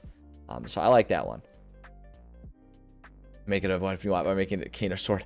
So yeah, the sword, no, just make it the unassuming scabbard. So it's like when your sword is sheathed, right? Then, like, no one knows that you have a sword equipped, but as soon as you equip your sword and pull it out of the sheath, right? Then suddenly they see it. That'd be kind of an interesting. It's like a concealed carry greatsword. You didn't think it was possible, but we figured it out. Figured out how to conceal carry that stuff. All right, so okay, so let's just go ahead and give a quick rundown of the campaign. Campaign takes place in my homebrew world of Zeoria right here. It's a post-apocalyptic world. If you were to think about all of the different planes of existence, the mortal realm, the ethereal planes, the elemental planes, all that stuff, if you were to think about them as like different layers of water or liquids that have different densities, right? And you put them all in the same jar, eventually they like separate out into different layers, right? That's how the world exists, or like how I kind of picture it within my homebrew world. The apocalyptic event called the Unhinging is assuming that someone took that jar and shook it up, right? So you got all kinds of weird bubbles of displaced stuff, all kinds of tears and rips in reality, displaced like chunks of different realms, all kinds of creatures accidentally getting displaced from one realm into another, and that's what caused the world to be as dangerous as it was. When it happened, most small towns were pretty quickly overrun by like magical radiation, horrible creatures that kind of came into being out of nowhere. It was just bad news all over the world, and people were in big old trouble. The only surviving cities were a handful of larger, well-fortified, well-manned cities that were able to build up strong enough defenses to keep the creatures out. Most people of the world either died or made it to one of these cities, and that's how the world went on. A couple thousand years have passed. Things are starting to level out. Those layers are starting to repercolate and kind of sort into layers, but there's still a lot of pockets of a lot of danger, so it's still a very dangerous world to be an adventurer in. With this campaign, where it takes place, the basic opener is that this city of Fosvik wants to create a trade route that goes down to the city of Malfafetting down here, right? Because the only existing trade route takes a long time for them to travel around, and go around and get there. They can cut off a lot of trade routes and open up a lot more options for like the cities over this way if they could create a direct route down there. So our players are kind of part of that, and the efforts have made it to about this hex right here. Now that hex, open up our 5 map here. Boom. Boom. And there we go. So this is the region map there for where this campaign is taking place, right? So our players are part of this effort that's coming down here. And so as this effort to kind of map out a safe pathway is going on, what happens is a dragon comes down and is like, "Oi, this territory is my land. I don't want you here." And our players, and the whole party of adventurers that are part of this pathfinding adventure, even though it's D&D and not Pathfinder. There it is. Good old puns. They're like, "Look, Mr. Dragon, we just really want to be able to make some trades. We're not trying to ruin your area. What can we do to earn this right?" Dragon's basically like, "All right, you know what? There's this Hall of Wisdom over here. It's all locked up with like magical locks and stuff like that. I don't have time to go find the keys. If you find the keys for me, I will let you make your trade route. But you got to find those keys for me." Our players, being good adventurers, will accept the call to adventure here rather than being buttheads about it and be like, "Well, we don't want to do that." Like, okay, well then we don't have a game. Because I'm trying to create a premise of I'm trying to create something for you guys to do. But our players, being good adventurers who will accept the call to adventure, will accept that call, start searching for the keys. First key was that we've already kind of mapped out, was up here in the mountaintops among the giants. Second key, which we've also already kind of taken care of, was in the underground abandoned dwarven city of Kagdaral. So they went down there. Now they found evidence, and this is kind of where we're catching up to what we're writing right now. Players have evidence that the third key is up here in the abandoned elven city of Ashran Nalor. But to get there, as it stands, because this is the city where they're operating out of, they would either have to re-go through giant territory or just go through the mountains elsewhere. And neither of those are particularly great options. So if they do some research, they'll also find that there is another city down here, Minadala, that is now a ghost city, like most cities have been for ages and ages. But at one point in time, there was a teleportation circle that went to and from Ashran Nalor. Maybe there's a good chance that they can go there and find a quick way to just teleport there. And if not, they can always just follow the river to the lake. That's probably the easiest route to go through the mountains without having to go through the giant territory and stuff like that. So it's like our players can kind of go there to try and find this teleportation circle. And that's kind of what we're at. Our players will eventually get to the city proper, where they'll find loads. There we go. They'll get to the city proper, where they'll find that there is a wizard there. He's got a lot of history of, like, the wizard was there basically trying to keep the city safe while all the people fled the city, so that way they could eventually return to a safe city. A lot of time has passed. Guy's managed to keep himself alive, but he's kind of gone insane in the process. The teleportation circle has been damaged, but he's willing to fix it for him. But in exchange, our players need to go out and get the resources that he needs for it. He's a little crazy, so it gives them to him one by one, which kind of just makes them have to do a whole lot of errands in this city day after day after day. It's great stuff. And so that's what we're working on right now. The step that we're in right now is our wizard needs a real big jewel. That's worth a lot of money. So the lead is that there was a lot of mansions and stuff, and so there's this one mansion that supposedly has a small collection of a couple of very big, very expensive gems. So they're gonna go try and find one, and that's what we're doing. But how would detect magic work without assuming Kane? I mean, I would assume that it would recognize there's a magical item there. But I would also assume that that the player using it wouldn't be able to figure out where that magic's coming from. It would just come towards like a big, thing of air. That's what I would guess. The Zone of Truth have a weapon, but I'm asking, how are they lying in the Zone of Truth? Oh yeah. Well, I mean, I guess I feel like that one would be an easy confusion to avoid, because then you would just ask, well, what do you mean? What do you mean you have a weapon? I don't see a weapon. And then in the Zone of Truth, I feel like they would kind of almost then, at that point, be obligated to answer, oh, you can't see it. It's invisible. It's magical. And then there we are. So, okay. So for this part of it, they're going through this mansion. It's half collapsed down.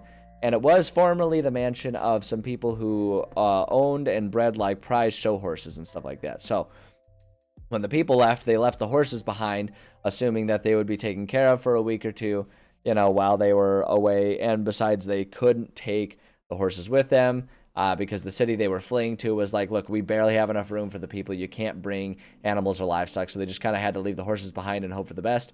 Horses have managed to survive all around there, but they've kind of gone feral and become a bit more territorial and aggressive, as happens with wild feral creatures.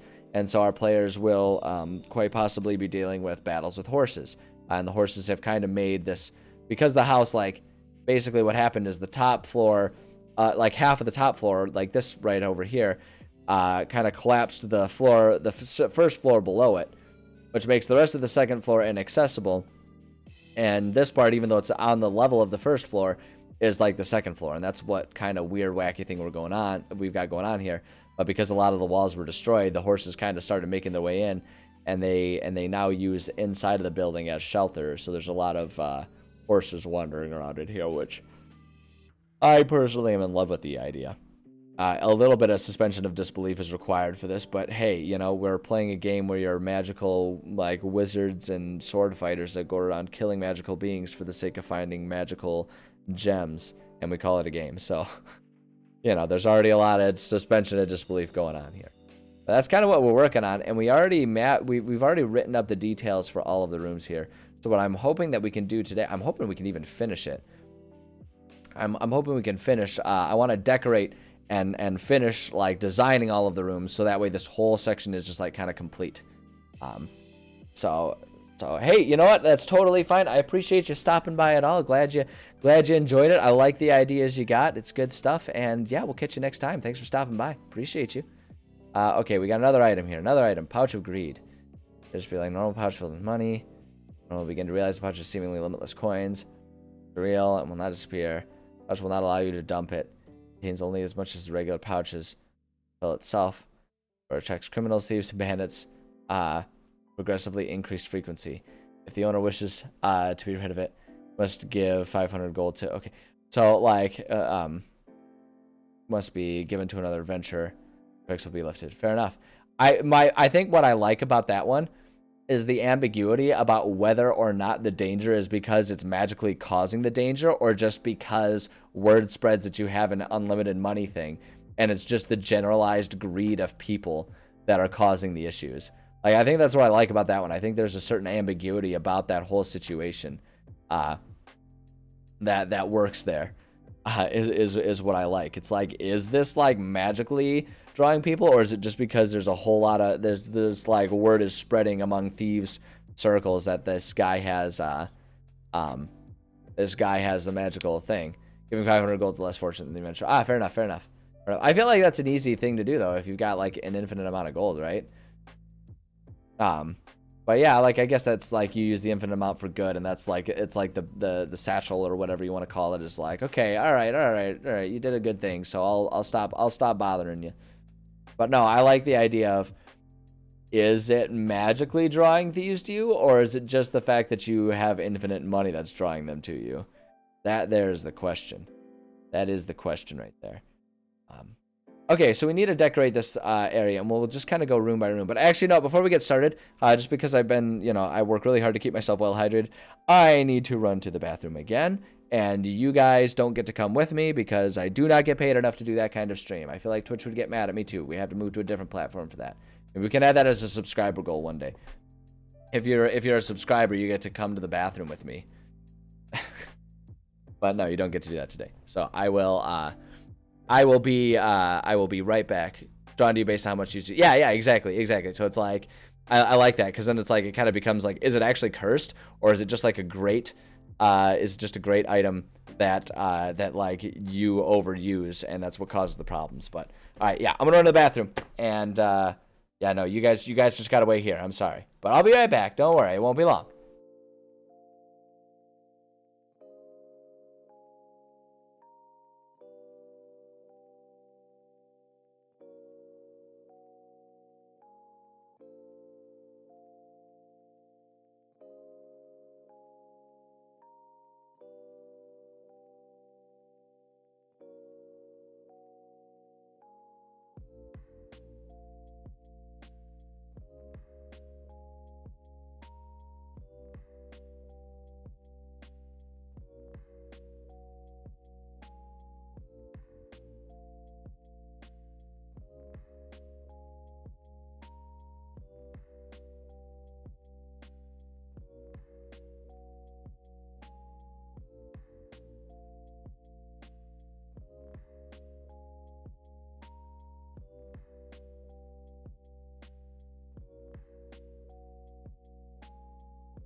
Alrighty.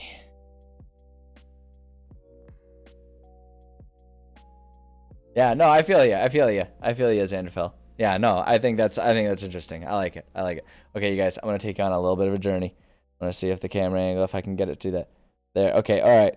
Look, kind of right in the upper right-hand corner. You see that? That's my kitty, and she is just downright lounging. She's doing like the cat version of like 1 foot out from under the covers to keep cool. She is downright lounging on this sunny afternoon over there. She is living her best life now that the weather is getting warm. She and I both agree. Warmer weather is definitely a nice change of pace, but she's absolutely adorable right now. Now she's just staring at me. Yeah, I'm talking about you.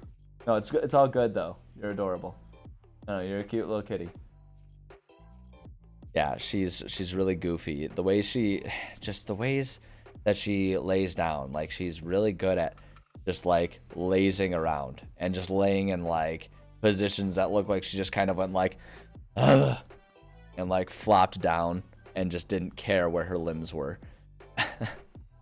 So, I don't know. I just had to share. I just had to share her. Okay, let's go ahead and decorate this area up here, and we'll just do it one room at a time. Oh yeah, that's right, room 1.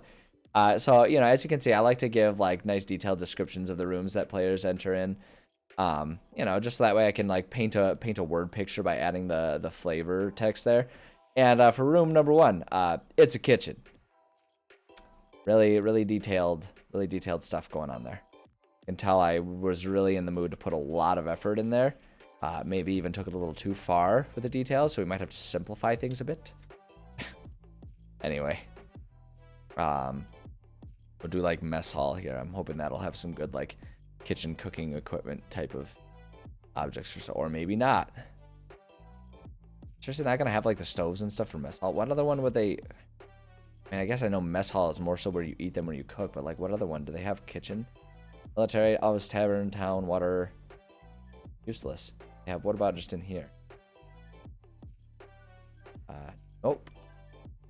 Okay. Living quarters then maybe? I just want to like a one-stop shop for all of like the stove tops and stuff that I want to put in the kitchen. There we go. Here we go. Here we got our like stove tops and our like stuff here. Unsnap. Don't snap. Don't snap. Don't snap. Don't snap to me. I like coffee and walks. Don't snap to me.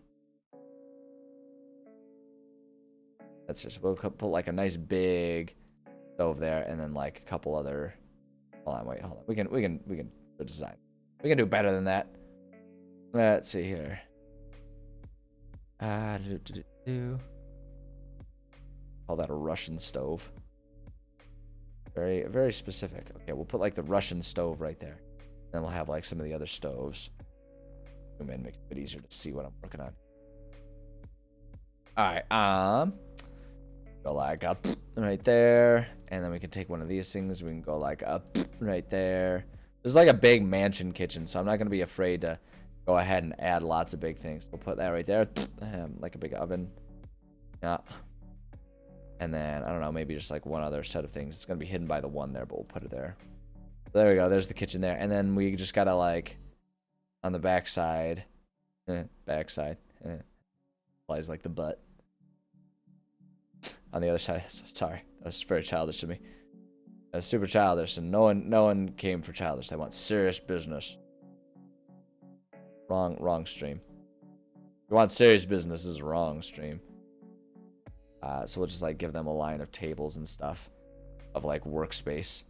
They've got like a kitchen island here too. They got a couple going on here. Boom, there we go. Plenty of workspace. Plenty of workspace in this kitchen. Maybe we'll give them one more here too. There we go. Beautiful. Beautiful. Hater. Sorry. Turned into Joe for just a minute there. My bad. Hey, it's Phoenix Person. How's it going? Good to see you. I like the name. Alright, Ring of Ages. Bestows the ability to read, speak, and write in all ancient languages, used passively, but forbids the use of other magic rings and trinkets they're put on. Okay. Demands exclusivity. It sounds like my wife. Wow. Such a stupid, horrible joke. If they are put on, the ring will force them off. Oh, interesting. Or the ring is removed for any reason. The ring will refuse to be worn by the owner forever afterwards. Ring is not cursed, just has left. Yeah, it's a very sensitive ring. I like that. I like the idea of it not being cursed. It just has big emotions and it doesn't know how to handle them very responsibly. Let's see. It bothers me that these aren't centered. Them a bit more. Oh, that's better. More appropriate. They must be centered. They must be centered, damn it. Alright, great. I mean, I think that's kind of all we need to do. That's a kitchen. Not much else to it. It's a kitchen and it's the safe room. There's not much going on in there. We're going to do the lore. As you look around, there's not much worth noticing in this kitchen. Any food has long since been destroyed by time or scavenged by rats. However, you do notice what appears to be a very old news article on the... we can add a detail about that. We can do something about that. Check this out. Check this out. You guys just you wait. Just you wait. And an Indiana Jones NPC would love that ring. There you go. I like it. Let's see here. We need. I think if we could just do like clutter. Aha. And then we'll go with like under. Boom. And yeah, I don't know, just like for the sake of like things scattered around and making it look a bit more lived in. There we go. Actually, wait. I want to do. There we go. So if we do stuff like that, just a few papers scattered around, that's great. But that's the one. That's the one that's underneath. So if our players are, if like your players are like, oh well, I don't see it on the map. Where exactly am I doing it? It's like it's right there. Pedantic butthole. That sounds like a goofy band name. The Pedantic Butthole. It farts, but only in proper grammar. Whatever. That was a weird train of thought. I apologize. All right, room 2, boss battle here. We don't worry about putting the enemies in there because we don't want them to like be turned into like if we put the JPEG in there. We don't want that to be. Don't want the enemies to be like permanently stuck in the same position. So we like to try and mix that up a little bit. So we won't put enemies in there, but we'll still describe decorate the room as needed. Once this was a large and beautiful ballroom, they certainly don't live such lives as adventurers yourselves. You can still clearly imagine that this room represents the pinnacle of the lifestyles of the rich and the famous. They're always complaining. I think we should rob them. Sorry. That's what is that? Good Charlotte, right? Lifestyle of the rich and the famous. And that's when I was copyright struck. Ba-bam! Anyway. Today, there's nothing but memories of such times to accompany the small group of large wild horses that appear rather annoyed at you encroaching upon their territory. Perfect. I just like I've described all of the horses this way. I just like the idea of the horses being expressive enough that you can just like read the emotions on their face. You're just like, ew, uh-oh. I'm gonna add just some like broken glass effects by some of these windows just because I like the idea of the windows being busted over time. Not like it as in like I like when things break, but more so like it just as in like, you know, what a fitting little bit of set piece to add. Great. I don't. Do they have like a party function? Man, I guess we'll just do furniture. Food, fun, game, foot, face, furniture. Here we go. I mean, there's not like a ballroom would mostly just be like really extravagant chandeliers, which actually reminds me, there's one more thing I got to do here. I just forget to add the lighting stuff here. So let me do that real quick. Put a couple of, oops, I need that to be back to over. Boom, boom.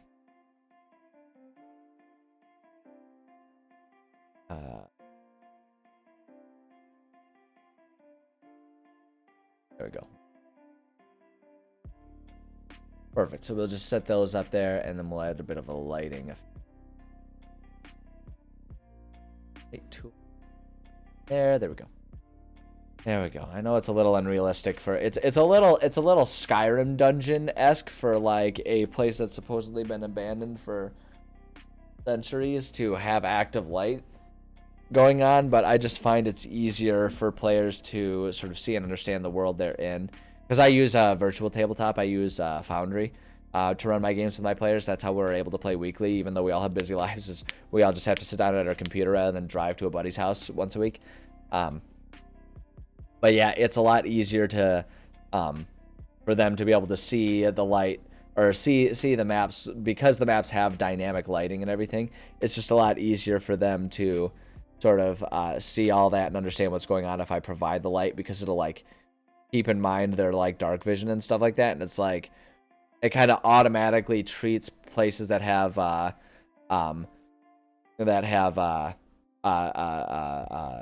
am I trying to say? That have walls. That's what I'm trying to say. Walls. I was trying to say the word walls. I was incapable of finding the word walls.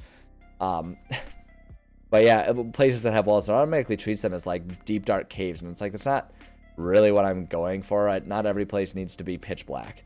But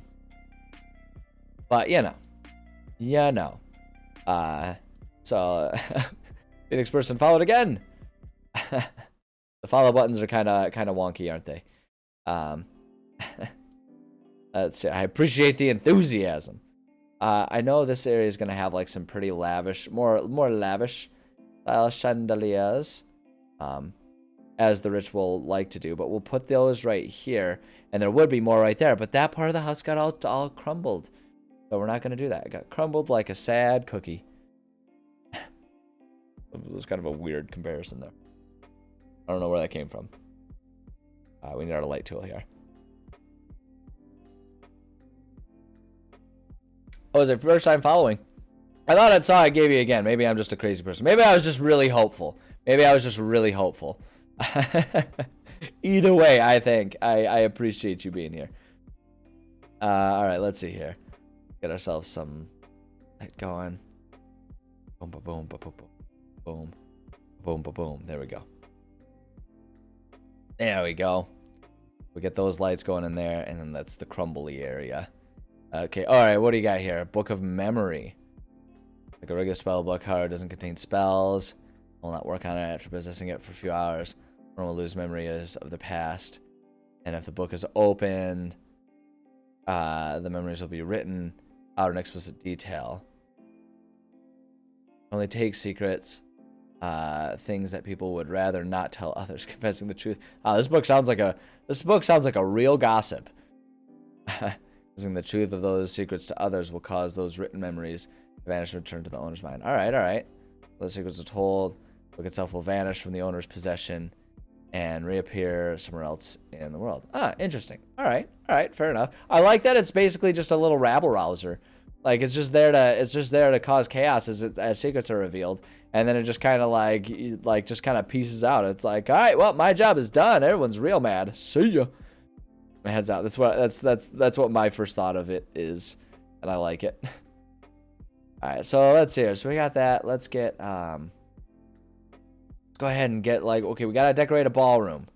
Golly, I don't know. Like I feel like a ballroom would just have like no, I didn't mean military. I meant in the mess hall. We can just take some of the tables here. I have tables that have like they've got, there we go. See, I feel like the ballroom would just have like tables for the sake of banquets that go around the outskirts, and then maybe chairs around the outskirts. But otherwise, it would just be a place for lots of dancing and partying, you know? And set up like a few tables like that. They would, of course, have tablecloths. This is a classy establishment. But a few of them coming along here. Actually, yeah, I need to make these centered as well. Gotta be centered, dang you. There we go. Boom, we'll just do it like that. That's perfect. It's beautiful. And then we'll get some chairs. Although I feel like the mess hall chairs are probably all gonna be, oh, look at this. Oh, they do have like a nice ornate sofas and nice stuff like that. Here we go. We'll just do like we'll just do like lots of nice sofas and stuff that are seated around. Boom. Boom. I kind of, oh wait, you know what we gotta do? We gotta get we can go to destruction, and we can find, there should be like broken, yeah, here we go. Like a broken chair or something like that that's among this. And then we'll give like a bunch of like some broken, it's kind of small because it's like a love seat, but here we go. Busted one, because that's where all the destruction and rubble comes from. Let's see here. Never tell anyone. Those memories will never return. I can tell. It's like, it's the remember all. That's a good question. How can you remember? Like, things that toy with memory immediately get really confusing. And I might be extra sensitive to it too, because ever since my my head injury not long ago, when I got knocked out in my kickboxing fight, maybe that's why. Maybe I'm just like extra confused by memory stuff. Maybe I'm just more easily confused. It's hard to say. Why would you never tell if you don't understand why it's a secret in the first place? It's just, there's too many layers. There's too many layers. My brain hurts. It hurts. I'm thinking too much. Oh man, there's so many questions. So many questions involved. Don't understand why it's a secret in the first place. Yeah, that's true.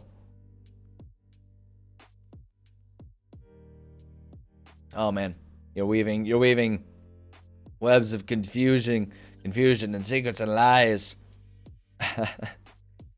Oh boy. Okay, honestly I think that's all we need. It's a ballroom, right? It's supposed to just be a big space for dancing. You can read the secrets aloud from the book to others. But like, are you aware that they're secrets? If you don't remember, wait, hold on. I gotta read it again. Hold on. Let me read it again. Maybe I can. Let me understand this again. Let me try this again. See, now I feel like it's a challenge to my mental capacities. I feel like I'm being questioned by an inanimate object here. Book appears like a regular spell book. It doesn't contain spells. Any and all ink will not work on it. After possessing it for a few hours, the owner will lose memories of their past. Okay, so it automatically steals them. And if the book is open, the memories will be written out in explicit detail. So do they still lose? First question then, do they still lose the memories if the book is like closed and put in their pack? Because then you just lose all kinds of memory. Book only takes secrets, things that people would rather not tell others. So like embarrassing memories. Confessing the truth of those secrets to others will cause those written memories to vanish from turn. Yeah, so it's like if you don't remember them, you don't know their secrets. So it's like, it kind of becomes this issue where it's like you don't realize. I feel like what it turns into is you don't realize that the thing is like, okay, so you can read this. So it's almost like you put this book and you don't realize your memories. And so, yeah, so it's like you're just reading these things and you're just like, what happened to these? And I feel like it would be like, I almost feel like it would be a relief. Like it'd be a really good way to just sort of like kind of relieve a guilty conscience, right? Because it's like if you have all these secrets, like if you've committed crimes and you don't want people to know about them, it would like suddenly like take those memories of committing the crimes from you and like it would get rid of them. It's like, man, that'd almost be kind of handy because then you could pass any polygraph test, right? Because you wouldn't remember it. And if you read from the book, you would just read it as though it was someone else doing it. So I feel like that would almost be a nice little benefit to have now that I'm thinking about it. So I'm on board. Give me one. Sounds good. Sounds great. Would you remember? Would it? Oh man. Okay, but now here's where we get a real time loop going on. What if you don't want people to know that you have this book? Do you then forget that you have that book? And then it's just like it becomes a book that sits in your bookshelf and you don't remember what it is? You know what I mean? Like, yeah, like what if the book takes its memory? Does it become like Ouroboros, just like eating its own tail, right? Of like it exists because you don't remember that it exists because you don't remember that you got to get rid of it because of this thing. Kill free card to reveal all your secrets. Well, like I guess it depends on how it writes it down. Does it write down and condemn you, or does it just like write from the first person, like I once did this, right? Anyone could write that. So it's like, yeah, I don't know. Oh my gosh, there's so many complications with this item. I feel like this is a great item. I feel like this conversation is the perfect demonstration that this is a good item to give to your players when you are like, you didn't have time to prep for a session, so you don't have anything prepared for them. So you just throw this and let them chase their own tail for like a good hour, just trying to discuss and understand the item. Like, I feel like that's the perfect use for it right there. Can use it as a weapon to steal someone's memory. Oh yeah, so like if you know you have the book, you could give it to them. Right, and then like, unless, wait, hold on. What was the, self will vanish when when solid secrets are told and reappear somewhere else in the world. Okay. Memories will never return. Okay, interesting. Yeah. Yeah, because then you could just like, because it's not one of the ones where it's like, it loses its power, whatever, if it's gifted or if it's not gifted. You give it to the person and you remember that you gave that to them and they start like, they accidentally, because the book has to, reveal all their secrets and then you steal the book back or something like that. All right. I feel it. Oh man, this web of lies and secrets. It grows deeper. It's untenable. Can't control it. Got a mind of its own, or rather, it's the mind of everyone else. Oh, it's an interesting idea. I like it. Great. I feel like we've decorated the ballroom. I feel like it doesn't need anything more than that. It's a big old space to dance in. Room 3, puzzle room. This area is a complete mess. It's the fault line of where the second story of the east wing of the mansion collapsed on the first floor. Think of that as mostly just a pile of rubble at this point. Huge chunks of wall still standing by pure luck. The parts that remain intact of the second floor appear to be a hallway that connects to what you might guess are bedrooms. Oh, that's right. We're gonna hide like a chest there. We're gonna hide like a little chest there that players can kind of go for. So hold on, let me it's gonna be easier. Chest. Boom. We'll just take this, and here's what we'll do. I'm going to plop that right there, and then what we can do is go back to our destruction, and we can take some stones, right, and we can just kind of like blam and kablooey there. So it's kind of like half. I feel like it needs to be even a little bit more buried. That like right there. It's there. Not super visible, but it's there. Deep dive down a rabbit hole. Yeah, I'll say. How long have we already spent discussing it? It's been a good 15 minutes we've been sitting here discussing this thing. Well done. Like that's how you know. Like personally, I feel like that's a sign of a solid item, right? If it's like something that like you can end up talking about for hours just trying to like discuss and understand it. It's like then, man, you know you've got a good lore-based item right there. That's solid. I like it. All right, there we go. That's kind of all we need to do for 3. 3 isn't like, these ones aren't really meant to have a whole lot of light because it's all been crumbled. So I don't even know how I would decorate it. But I think what I'm going to do, like I said, just because for the sake of being kind to my players and letting them be able to just like see things, I like to provide a little bit of light. So we'll just say the wall mounted torches are still present and possibly in like offering some light. Anyway, you can just kind of do that, and then that'll sort of appease players. Because I actually, on like a personal level, I kind of like the limited nature of the lights like being dark. I kind of like that, but it really makes it frustrating to understand and navigate the map for my players just because it'll cut off your vision after a certain point. So it kind of removes your ability to have object permanence in a way, right? Where it's just like, because like if your view is only so big, right, you won't even see that there's a wall over there because it'll just turn black. So I can understand their frustration from that standpoint. So that's why I do it. Also because, golly, I just don't want to hear them complain about it anymore. Am I right? Nah, I just do that for my players just to, and it kind of makes things feel a bit more like cozy and homey and stuff like that. So, or to avoid metagaming it though, use the rule: if the character doesn't know, then you can't use it as if they do know. It can connect it. Yeah, that's true. That's true. I mean, I guess like those thoughts, those concerns in general are why I tend to allow a certain degree of metagaming. Usually what I'll do is I'll like I guess I leave it up to players to kind of police it themselves. If they want a game with lots of metagaming, then that's fine, right? It doesn't really matter to me what they want to do. But yeah, like that, it does kind of highlight how there's like a certain unavoidable nature of metagaming in D&D. Like you can't avoid the fact that you're going to metagame a little bit. You know what I mean? Because it's impossible for you and your character to have the same knowledge about things just by virtue of the fact that you know that it's a game in the first place. So kind of like the concept of recognizing that, like, okay, I want to try and search this room for something, and you roll a 3 and it's like you didn't find anything. You can't avoid the meta knowledge of understanding that you probably missed something rather than the room actually being empty, right? And like the best way you can do that is just ignore that. But there's a certain degree of like, you just know. That's just the name of the game. Well, no, it's not. The name of the game is Dungeons and Dragons, but there it is. Low-hanging fruit, baby. My favorite joke. Favorite jokes are the ones that are so stupid no one else would bother even saying them. That's my measure on whether a joke is funny or not. So stupid. All right, Another problem running a false hydrate. Yeah, the one that I've been trying to think about how to handle it with my players is I want to give them a potion of poison, But the idea of the potion of poison is that it appears like a health potion, right? And so, I mean, the obvious answer is don't tell them it's a health potion and see if they use it.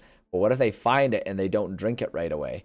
How do I keep track of who has it, which one it is as they're using, and all that kind of stuff, right? And so, like, it's a real problem to try and figure out, because I don't want to tell the players, oh, you need to track that as a potion of poison, because it's more fun if they don't realize. So so kind of like the way that I'm going to approach it is I'm just going to have all of them give me like a perception check when they find the item. And I'm just going to say whoever has the highest one, it's going to be like whoever has the highest, I'll say, okay, you notice there's something funny about this potion. And then they can go about trying to do whatever they find. And if they don't roll high enough to find whatever it is, then they, then it's like, okay, well, they know they've got a funny one. And then you can just kind of like say, label it as that. And you can get kind of all that stuff going on. Could you homebrew a special potion? Yeah, I suppose I could. But then it would still kind of give it away, because it would have to be a separate thing, right? It'd have to be a separate thing that I gave them. So it still kind of runs into the same issues. Like, they would be sitting there like, why is it special? Dan Leon Taylor, thank you for the follow. I appreciate you being here. It's a tough one, right? It's tough to try and figure out how to do that. So usually what I do, like I say, is I let them have the meta knowledge that there's something goofy about this, but then I'll set like the DC to discover what it is a bit higher. So that way it's like, so like I'll set the DC, if like I might normally set the DC for things at 15, I'll set it to like an 18, right? Just as a random number example. Like it kind of depends on the balance and what level they're at, but I'll set it higher.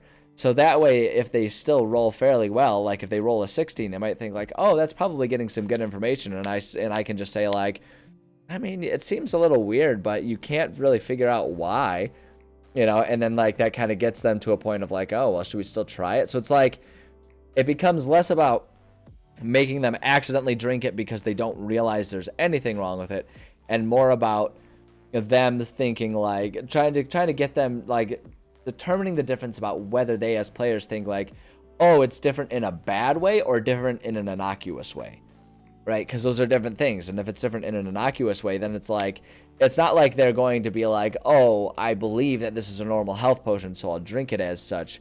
And it's more so about like, well, it seems fine, I guess I'll test it and take a swig, right? And then they do that and then they're in it, right?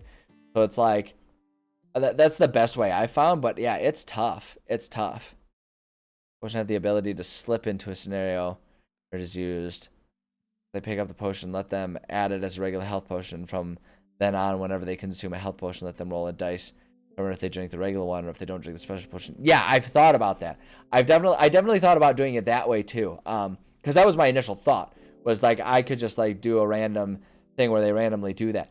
The hard part about that one is it adds a lot of work for me, because it means I need to now start tracking how many health potions they are and they have, right? So that way I know like what the odds are that they do that and who has which one and whether or not so and so has used it.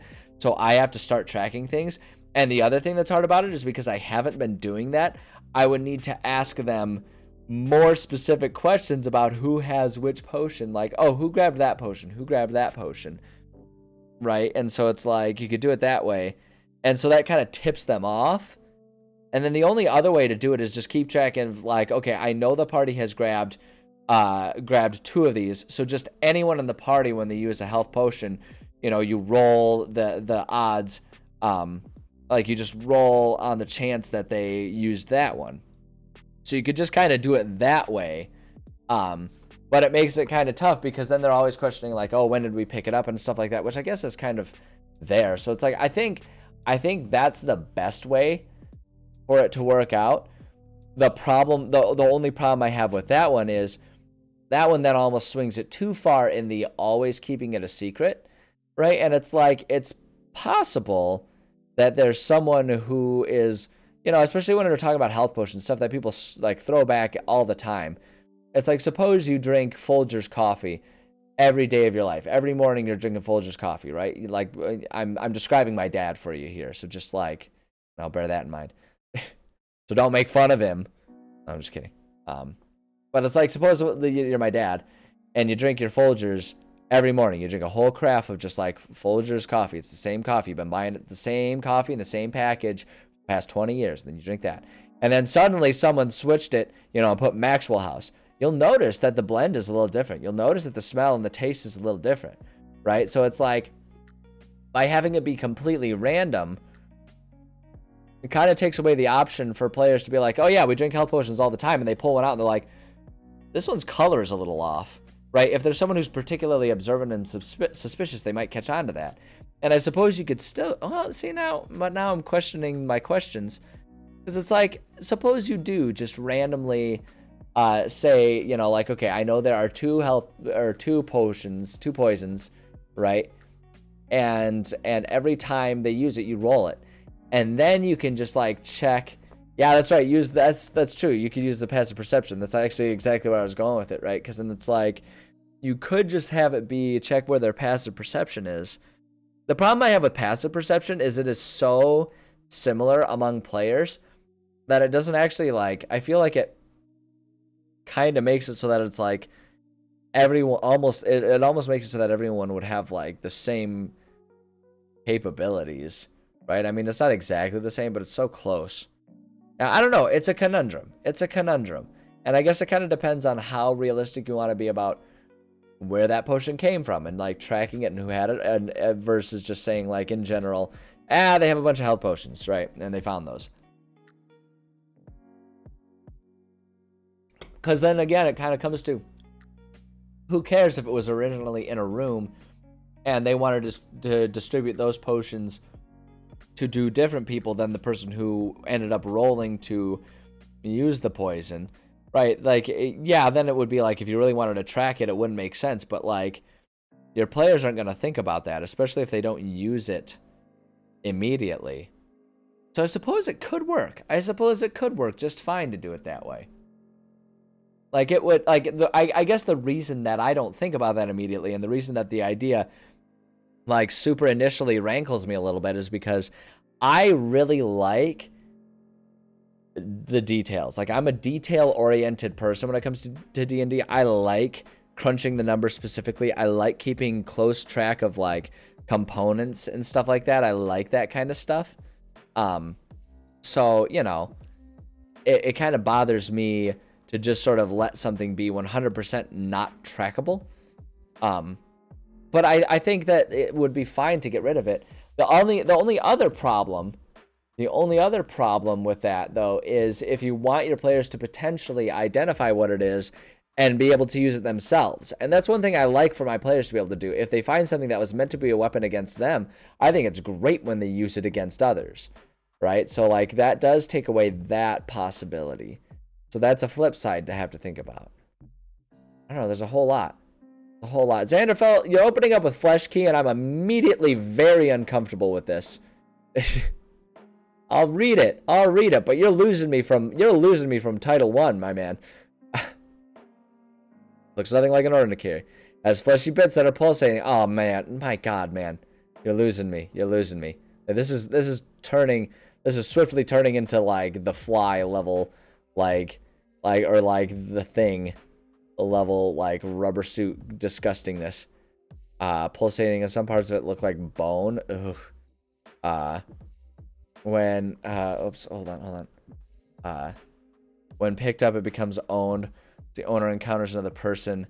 See a keyhole appear on their forehead. Used on another. This key will make the victim a slave to the owner until removed. Oh yeah, no, that definitely is gonna need a save of some sort if you're going to use it as time. This one's delving into what I was talking about earlier, where as a story writing device and just for the sake of creating like a horror story, it's great. When it comes to a game mechanic, yeah, I feel like there needs to be some sort of save associated, because otherwise you're kind of taking away some character autonomy a little bit with that one. More long-term cost of these. Well, there's a part 2 coming. I'm assuming that it's going to be part of that. But yeah, and maybe all of this will be explained in part 2. So I guess I'll withhold judgment. But yeah, I mean, immediately I just hear Flesh Key and I'm like, not big on it. There also needs to be some reason, like, for someone to understand what it is. Otherwise, like, what would compel a person to use that? Like, I would see that and I would immediately be like, nope, I'm leaving that one. I ain't touching that one. Yeah, like, there definitely needs to be a cost associated with using it too. Well, like I said, you said part 1 there, so I'll wait for the part 2. I'll stop criticizing and I'll wait for the part 2. Maybe the part 2 clears it all up and makes it super rad and copacetic. So we'll give it a second. In the meanwhile, what's our next room? Let's see here. Yeah, the money that all kind of exists in the puzzle there. Or in the chest there. So that's like for different time to detail or to put on the map. That's like you put that in the map when you're actually like constructing the online thing that people interact with.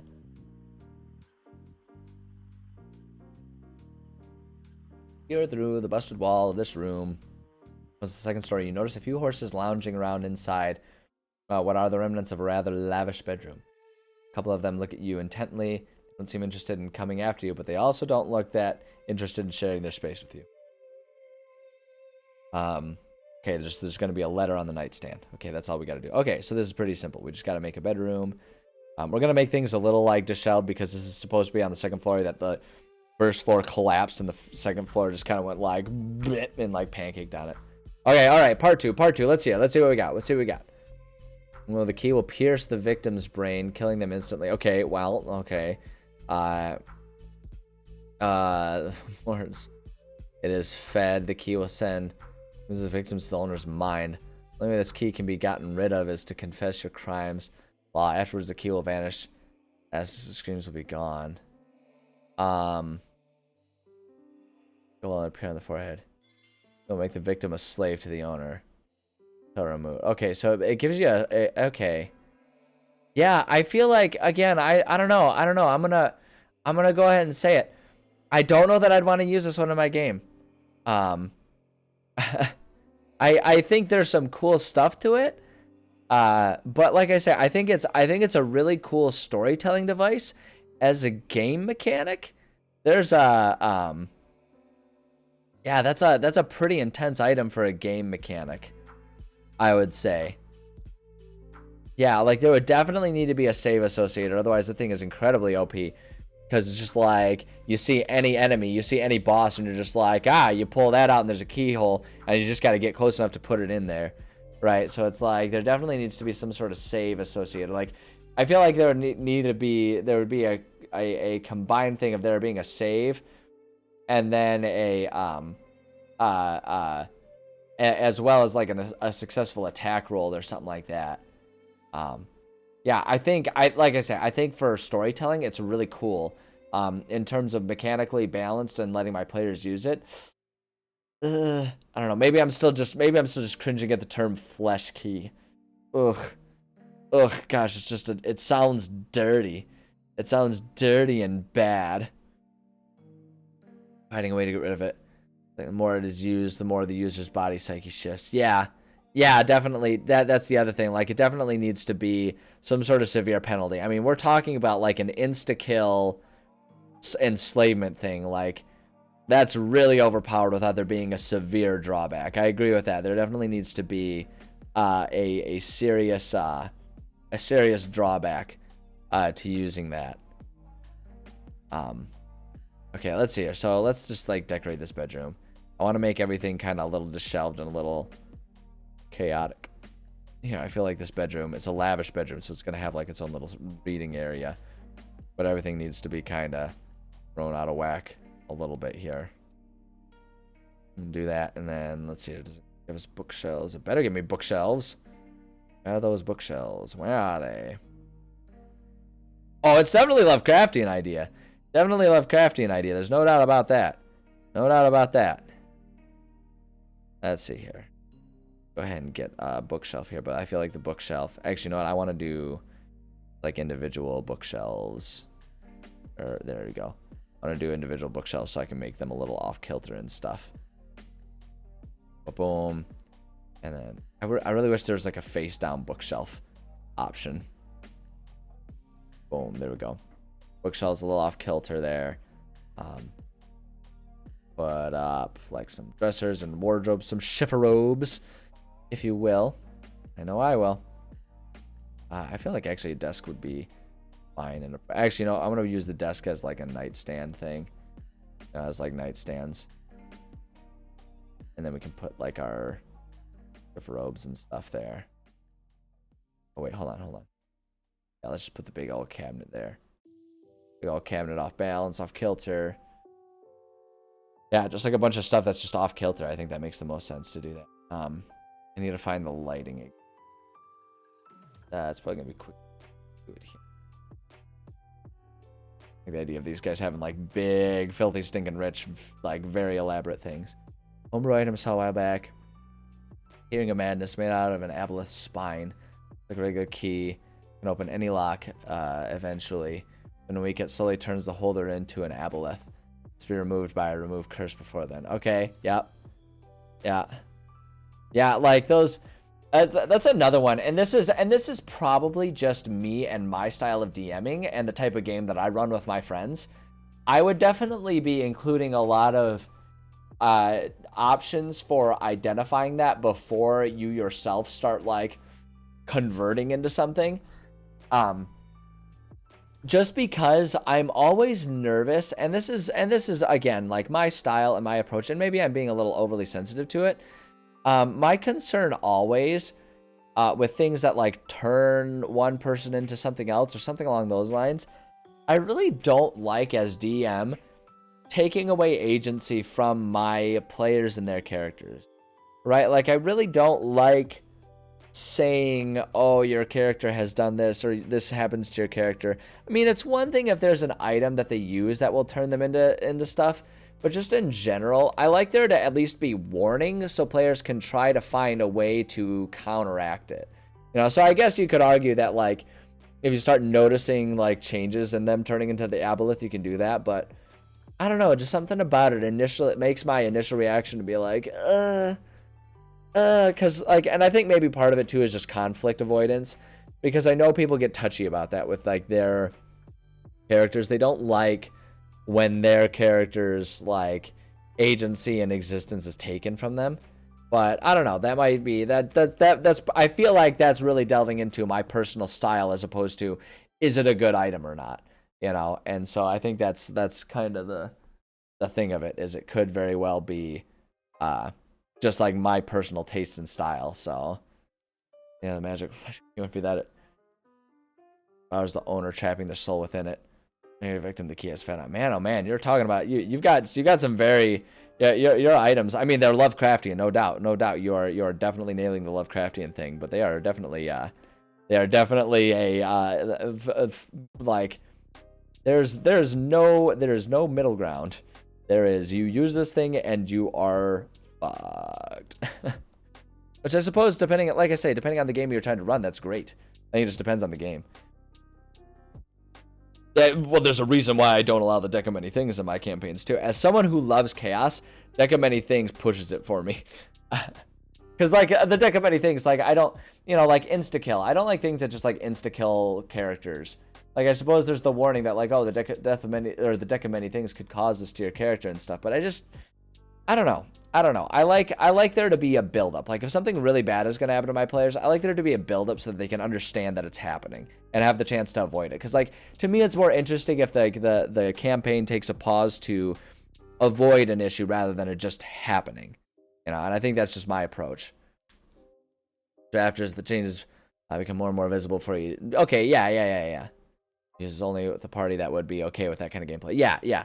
It's definitely something like that kind of stuff is stuff that I cover in like a session 0. Like, and like, don't get me wrong, I'm not afraid to kill a player if they're in combat and things just go poorly for them, right? And I'm not afraid to change a character, again, like if they're in combat and like they receive some sort of grievous injury that like there needs to be some sort of punishment for. I'm not opposed to that. I'm always hesitant to do it when it's in a way that like I haven't given them warning that it is or could be happening, is what I guess it comes down to. So it's like, yeah, no, your ideas are definitely subtle. Yeah, there's no doubt about that. There's no doubt about that. I guess I just like, for me, there's always a balance to strike. Because if it's so subtle that players don't notice, and I think maybe one of the reasons too is this is coming from my experience as a DM. What you might think is subtle but noticeable could be downright invisible to players, right? Because like if you are the one who created it, you understand, you know the signs to look for. But for a player, they won't always understand and know exactly what they're supposed to be keying in on. It becomes a lot harder for them to interpret and understand the dangers of an item. So subtlety it's a tricky thing to play with as a DM. I've always found it. Maybe that's why I'm like super hesitant about that kind of stuff. And like, and the other thing too is, let me just make it perfectly clear. I'm not trying to say that any of these item ideas are bad or anything like that. I think they require a specific game, and I don't know if they would work in my games the way that I run them. That's not to say that they're a bad item or anything like that. Don't get me wrong. I'm not saying that in any way, shape, or form. I think they're awesome items. They're just items that I would, personally, if I were the writer, be using in just like I would use that as maybe a legend as opposed to an actual item that players are with. Like, I think it'd be fun to like offer the legend of the item, and then the item is significantly more mundane, but it gives them the panic. And like, that's kind of the approach that I would take maybe with it, is I would share like, oh, there's the legend of like a flesh key or something like that that does this, that, or the other thing, and it's like a horror story told to kids to like stop misbehaving, otherwise like Uncle, you know, Slenderman is going to show up with his flesh key. And so, you know, I don't know. Yeah, if they don't know how to deal with it. Yeah, I don't know. I think I'm not explaining myself well. And maybe it's just a knee-jerk reaction, but yeah, no, I don't want to imply that I think any of these items are bad. That's for sure. I think it's just personal taste. And again, I'm just going to say it. I don't like the title Flesh Key. I don't like hearing the word flesh in something and having to think about using it or doing anything with it. That's just me. And that's me, you know, maybe bringing a little bit too much of my real personality into a game. But it's like, if someone comes up to me and says, hey, yo, I've got this flesh key, should I use it? My answer is always inevitably going to be, no, don't use that. That's a horrible title. That's like saying, hey, I found this kitchen knife that's called the kitchen knife of self-injury. Should I use this? No, not with that title. You shouldn't. Don't touch it. Don't touch it. You know, like, I think maybe that's part of it for me. Ugh, gosh, that title is just horrible. Flesh key. Flesh anything. Just, ugh. That's, the word flesh for me is what the word moist is for most people. Like, you know how people get all touchy about like, don't use the word moist. It's like moist describes cake. Moist is delicious. Flesh? I don't know. I mean, you could argue it's like, oh, flesh. I mean, like, you know, you're just describing a hamburger. It's animal flesh and it's delicious. It's like, I guess. But I don't know, man. I don't know. Oh, good lord. I'm going to stop talking about flesh keys. I'm going to design another room. I'm making myself uncomfortable.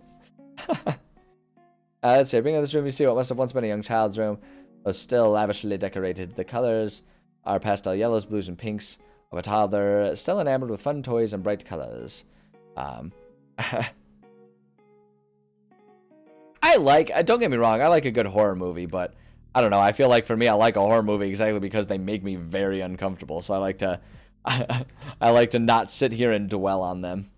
I don't know. I think I really do think it all just kind of comes down to personal taste, and that's why I say I don't think they're bad items. I just think they're items that I probably wouldn't end up using.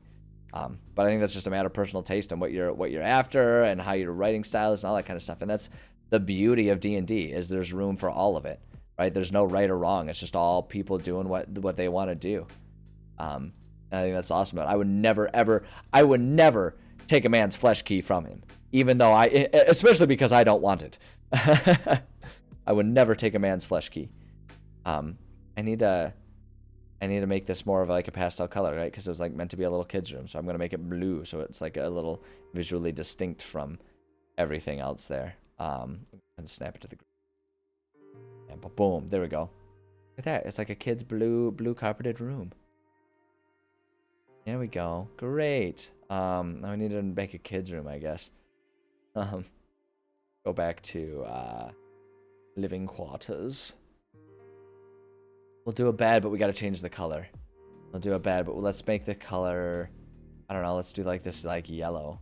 That looks kind of a little childish. Wow, this room's really big for a kid's room. My goodness, this kid's living the life, I'll tell you what. I don't even know how to fit. Okay, we're gonna give the kid a bigger bed just because I don't know how else to fill up this room. Unsnap. I want this one to be. Oh, we already used that specific one.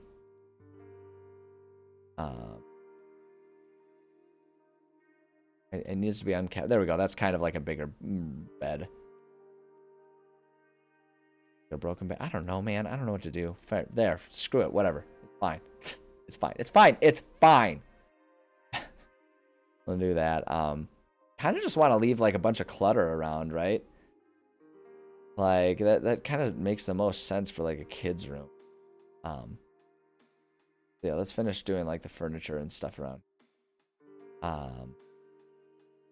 Yeah, we'll give him an open desk. Maybe the kid had a little desk for studying, right? Do that there. Where are the wooden chairs? Where's that stinking desk chair? There we go. Let's say it's like a desk chair. Hold on. Boom, there we go. Yeah,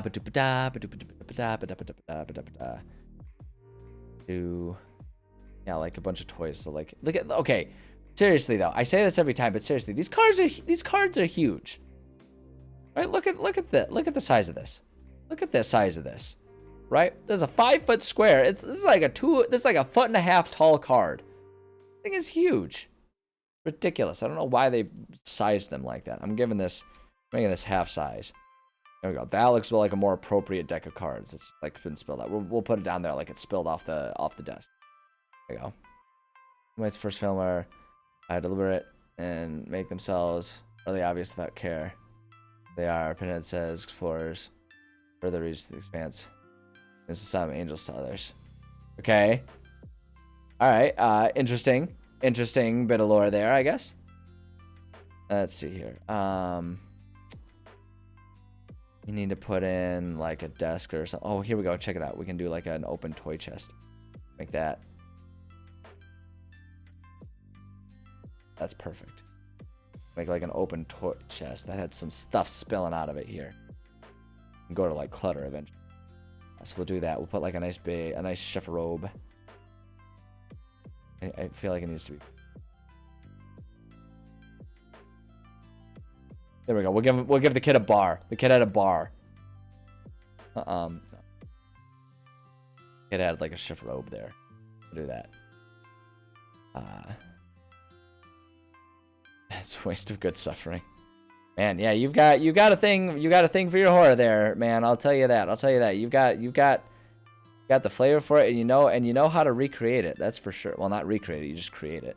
Not like recreating anything. You're just making your own horror. Which is even more impressive. That's it. We'll put the bookmark or the bookcase that's like a little off kilter by the broken wall there. And then let's see, we can go to then clutter here, and we can just like spewing out of here like a couple dollies and stuff, a couple like toys. Yeah, this one's like still in the toy chest. Do stuff like that. Let's see here. And let's put like a chess piece there. Chess set right there.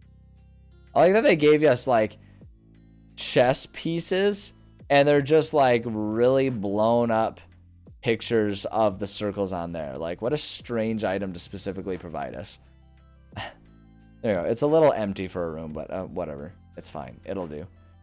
It will suffice. I mean, suffice. All right, there we go. Great. All right, simple enough. Kids' room. Done. Room 6. Okay, yeah, that's right. This room 6. This is like the trophy / study area. I remember this room. This one's gonna be fun. I like this one. Let's go to furniture, I guess. Is probably gonna be the closest one to what I need for this. Let's see here.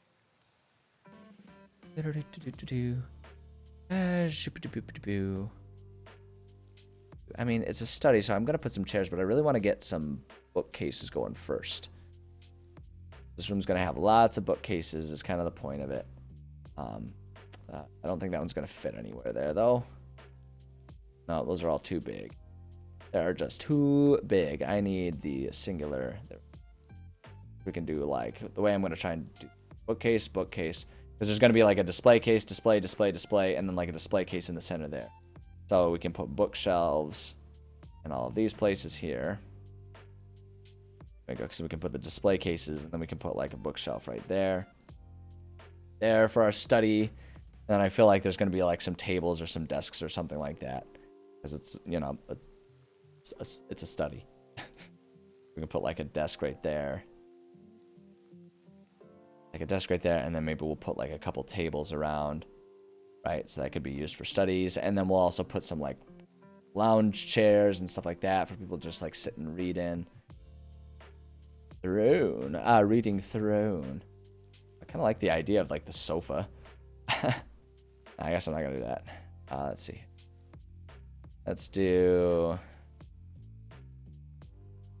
What am I trying to find? I'm trying to find like a sofa like this. Okay, we need to make this not yellow anymore. Make these like a gray. They stand out a little bit from the more of a gold color. Ooh, like a more of a tan or an orange or something. I don't know, just like it seems kind of lame if it's. I guess the red looks fine. Whatever. And do like a sofa here, and then we can do like a couple of this fancy chairs around. Here we go. Chair and a chair. Let's see. Yeah, then just game. Are you just describing the whole movie to me? Is that what's happening right now?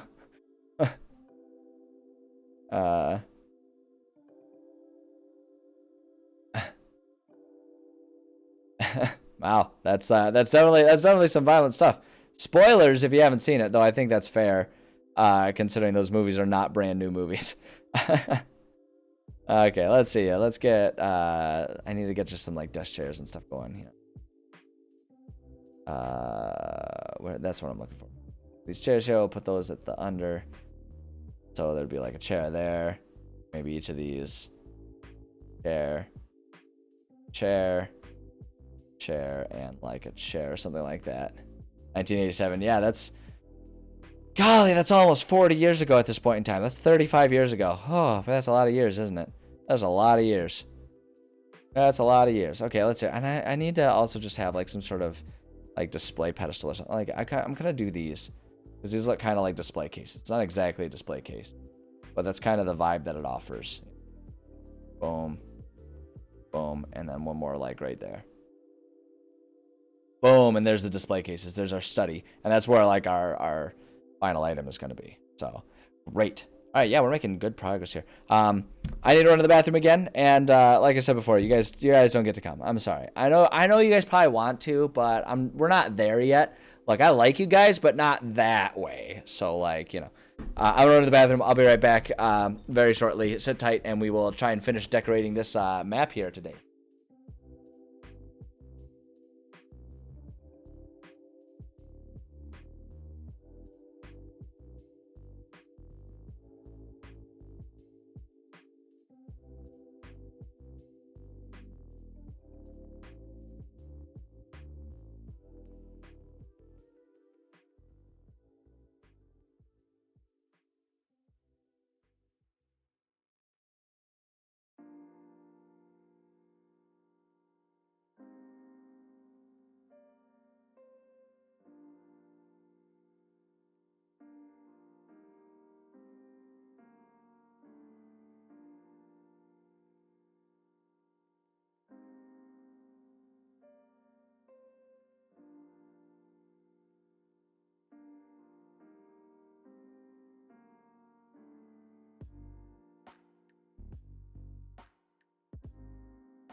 Alrighty. Alrighty. We gotta finish decorating a mansion here. Oh, you know what? We gotta put lighting. Gotta put some lighting in this study here. Over, I actually kind of like the smaller ones. We're gonna do 2 of these smaller ones here. That kind of looks a bit more. Ooh, there we go, and then light 2. Boom, and there we go. That's our study, and so now this room was gonna be a music room, is what I wanted to do. So I don't see now. Here's where things might be kind of tricky here. We gotta see. If I gotta see if they have a whole lot of instruments. It says instrument. We've got 6. We can work with 6. Naturally, we're gonna put a terrifying pipe organ type of situation. We're absolutely gonna do that 100%. That makes perfect sense. So we'll do that. I don't like the idea of there also being a piano, but I don't know. Maybe we won't do the piano. I feel like there definitely needs to be an organ, and I feel like there definitely needs to be a lot of like sitting area around here. Let's see here. What am I thinking? I want to go to chair maybe. There we go. First 3. 2 campy and Peter appearance. No more between them. Good to know. I am a big movie buff. That's for sure. I'll be honest that like Hellraiser was not the top of the list, but then again, you know, like I always am looking for movies, and like I am a big fan of doing Halloween horror movie marathons and stuff like that. So I'm always looking for good additions to that stuff when the time comes for it. So that's good to know. I'll have to file that away, and I'll have to try and remember that in the future. Because just in general, good movies are, well, I mean, they're good. That's the thing of them. So, and you definitely seem to have much better knowledge of the horror films than I do. That's for sure. Let's see here. I'm trying to think about how I feel like, honestly, like this room would have just like some seating areas over here for anyone who wanted to listen, and then it would just have like kind of scattered around a few different like stations where people would practice their instruments. You know? So like a bench there for the organ there, and we can put a bench there and like maybe a bench here for just a couple other instruments, and then maybe put another sofa kind of like up in this corner or something like that. It's like seating areas for people that would like be sitting to listen to people playing the instruments and stuff like that is kind of the thought that I have there. So we do that, and then let's go back to Mint. I'm just disappointed that they don't have instruments of torture around. Like that they're kind of all just going to be unceremoniously laid on the ground, but that's... Do like a lute. Oh, we can definitely do like a harp right here. And then, actually, no, we can do the lute and the flute both over here. Ready to be played by anyone wanting to play either a lute or a flute. Lute, flute, lute.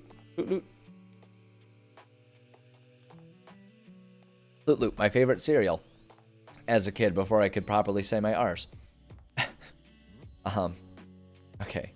That's great. That's as simple as it needs to be, honestly. I don't think we need to do a whole lot more. And then we're just going to go ahead and do our lighting the same as the other one, just like a ba-boom and a ba-boom. And then we do other lights, and we do a ba-boom and a ba-boom. There we go. Great. Simple as that. Nailed it. All right. Okay, room 8 is just an entrance hall. This is really just meant to be like a big grand entrance hall, not entirely dissimilar from that. I want to put in like some benches and stuff. We should be able to, if we go to chair. If we go to chair, we should have, yeah, they've got like lots of benches and stuff that you can do. And so I kind of want there to be like, benches seem like really small to me. I'm going to actually make these bigger. I think just like the scale of these is kind of bothering me. I don't know if I want them to be twice as big. Yeah, that's a little big. Try maybe 1.5 times the size. Yeah, that looks more like the size of benches that I would want. So I feel like there would just be lots of benches around for people to like handle their shoes, all that kind of stuff. Bench there. A bench here. And a bench here. And then there would normally be a bench here. Here, and we'll make the bench a little off kilter, right? Because that's where like the walls and stuff have collapsed. We'll do that. And now I want to do. Here's what I also want to do. Here's what I'm thinking. Because these are like, this is like a rich people's home, like real pompous and everything. So they're totally gonna have like statues all over the place. They have like a bunch of statues that just line this, like, that are present in this hallway. Hold on, a little bit, just a bit easier. Oh, I kind of want them to have like. Oh, you have to like do big sphinxes. Oh, here we go. No. They're gonna have horse statues all over the place. They're gonna have like a couple big horse statues in the, because his family was like the prize horse breeders, you know. So there we go. Boom. A couple horse statues that just started there to fill out the space a little bit. Let's see here. Generally, pleasure. Huh. Interesting. Sounds like it's got some pretty deep lore. Yeah, I'm not aware of those movies at all. I'm not aware of them at all. I'll have to look into them sometime. That's yeah. Okay, we need to get some.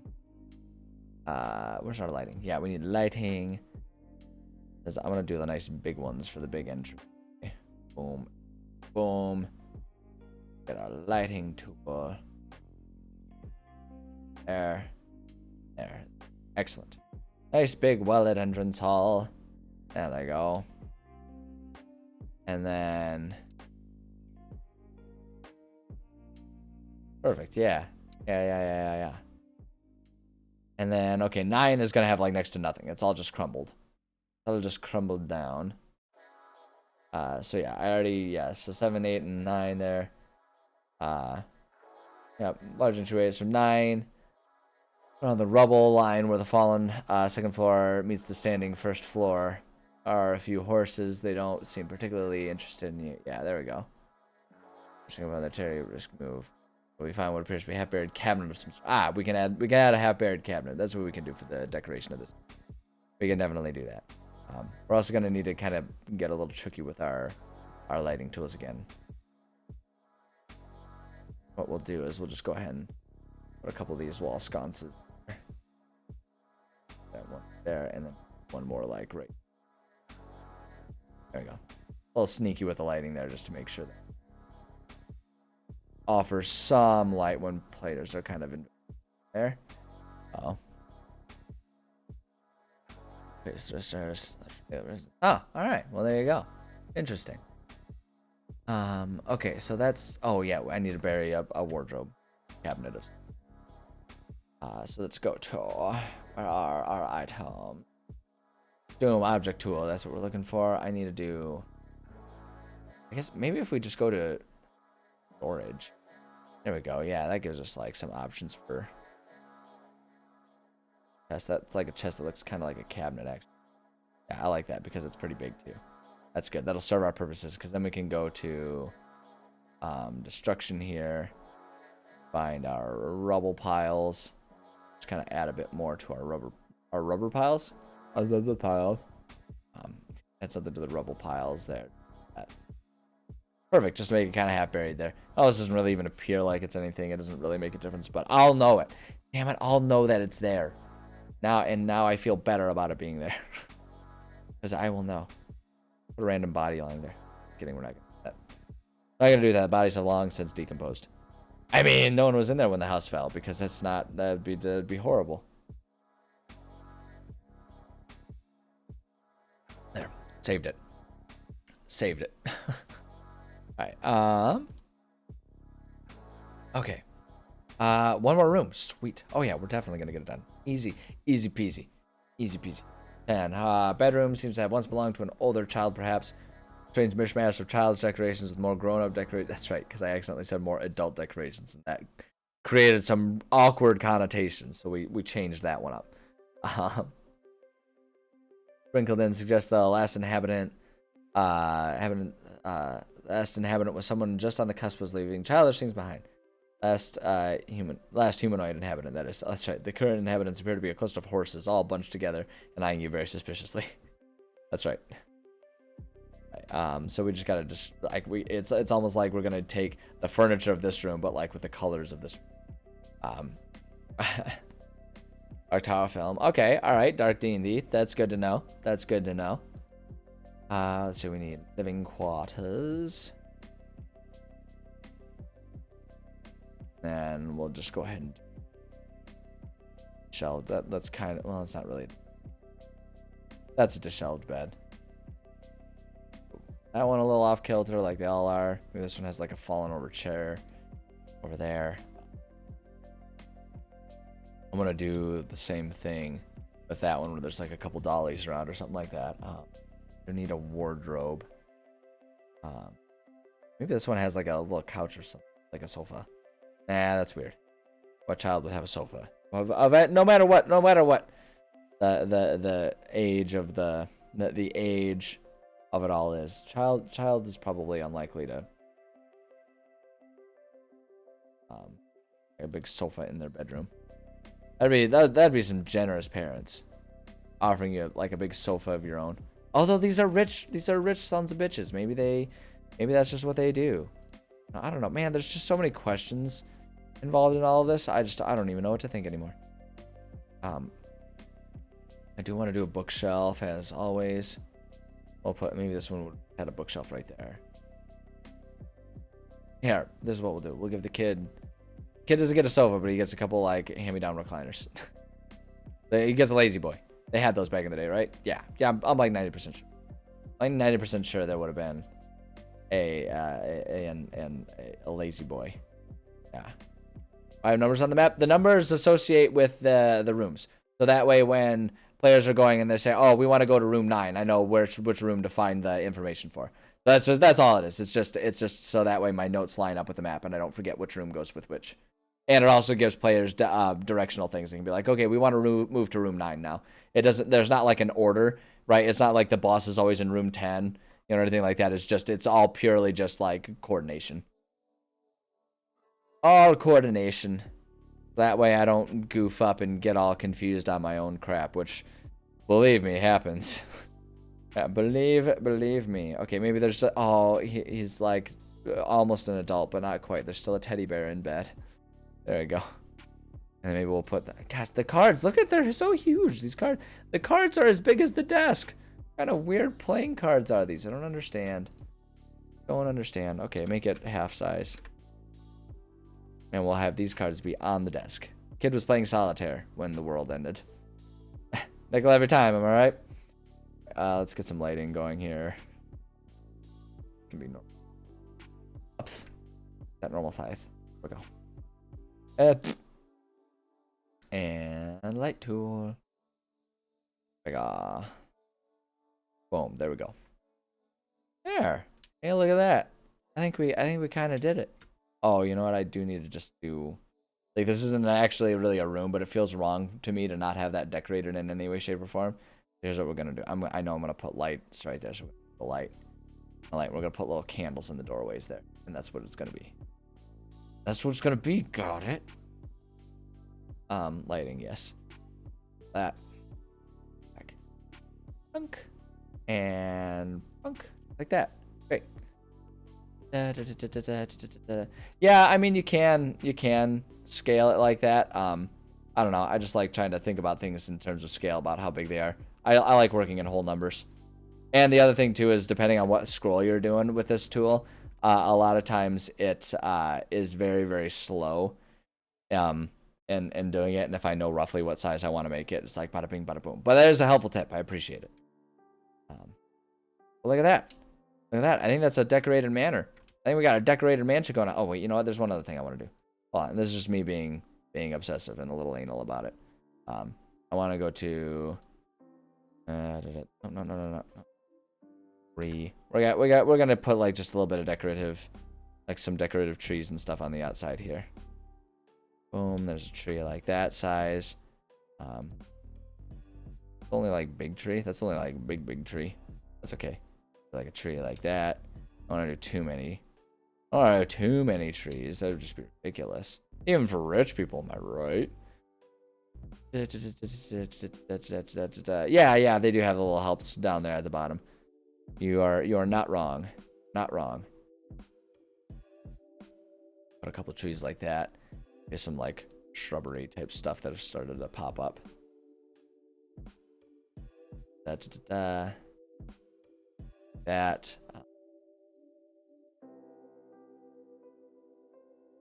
Tree right there. And then put like just a big one kind of right there. And then we push it. Already a cluster of bushes for me. There, good enough. I don't know. Kind of clumsy, but it looks just fine. Let's go. I also want to actually make a pathway or front door. There we go. Yay, there it is. Hooray. Let's save it before I lose it all. There we go. Don't have the assets you have. I mean, I'm only using the stock assets, so you probably do somewhere in there. I haven't purchased any extra asset packs. I've been meaning to, but then life keeps getting expensive and I don't. I have limited funds available to me and they have to go towards other things like, you know, groceries, which are stupid expensive nowadays. I mean, my God, in the past 2 years, my grocery bill has like darn near doubled. It's been insane how expensive groceries are nowadays. It's ridiculous. Absolutely ridiculous. And it's not like I've been sitting there like lavishly buying all kinds of weird, rich, fancy. Like, I've been frugal with my groceries from the get-go. Like, I'm always buying the value pack and going for the, like, always buying value packs and going for store brand stuff all the time. Like, my God. Yeah. It's just so expensive. Life is expensive nowadays. It sucks. It sucks. Yeah. Yeah, it comes with like standard assets, and those are the only ones that I use. At least with my version. This one. Yeah, I know. I'm aware there's free asset packs. I just haven't downloaded them. There's free ones and there's ones to purchase.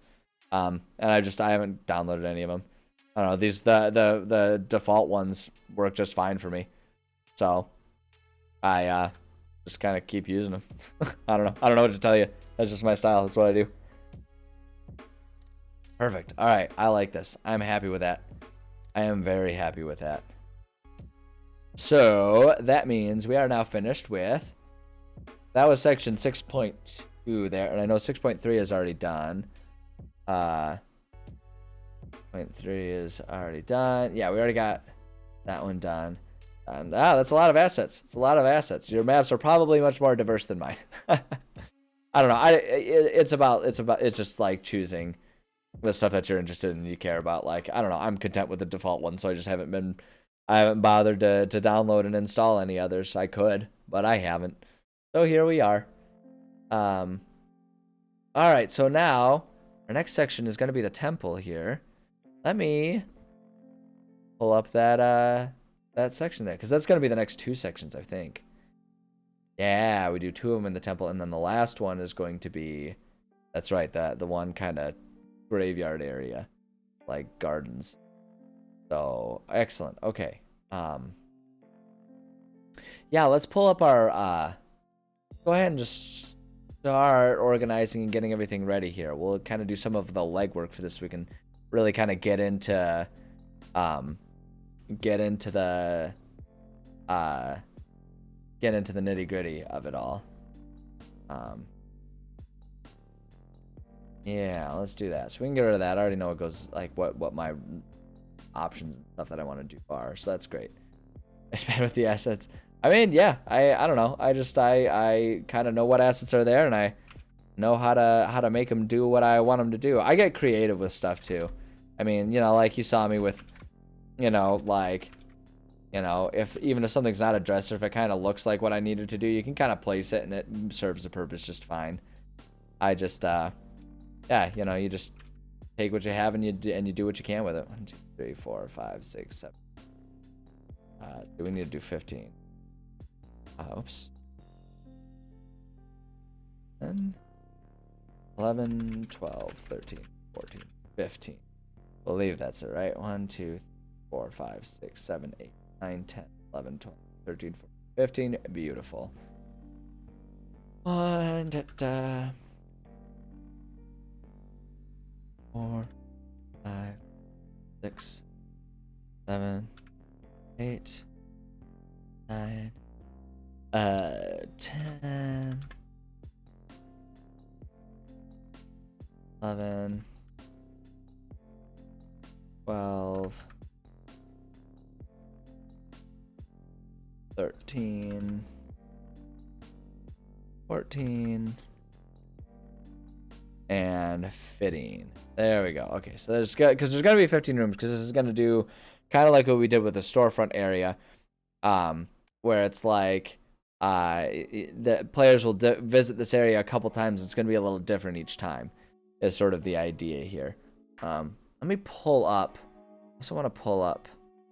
I think this is the one. Is this the one? Oh, that's not the one. Hold on. Let me find the one. Can only be one. Must be. Oh, this is the one we're doing right now. It must be this one. I'll find it. I'll find it. Don't you worry.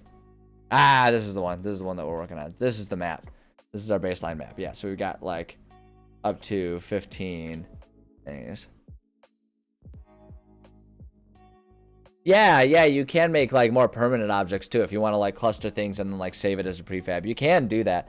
I don't do that very often, and I think that's just because the way I like to do things, I come up with specific ideas, and so it's like, you know, and I like to have the ability to make things a little more unique. But that's definitely a really handy option available that you can kind of do that and combine and like make specific things. I mean, you can even design your own assets if you're more artistically inclined than I am.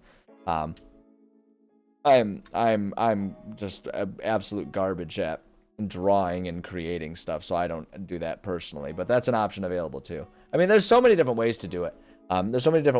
There's if anything, actually, what I would want to do more so than like getting object assets is getting different like floor assets and stuff like that. Like I would love to have a wider variety of like floors and walls and windows and doors and stuff like that. Like that's the stuff that I would be where I have to do, because those are the things that I can't just get creative with the resources available and like cluster and stack them and pile them as I want to.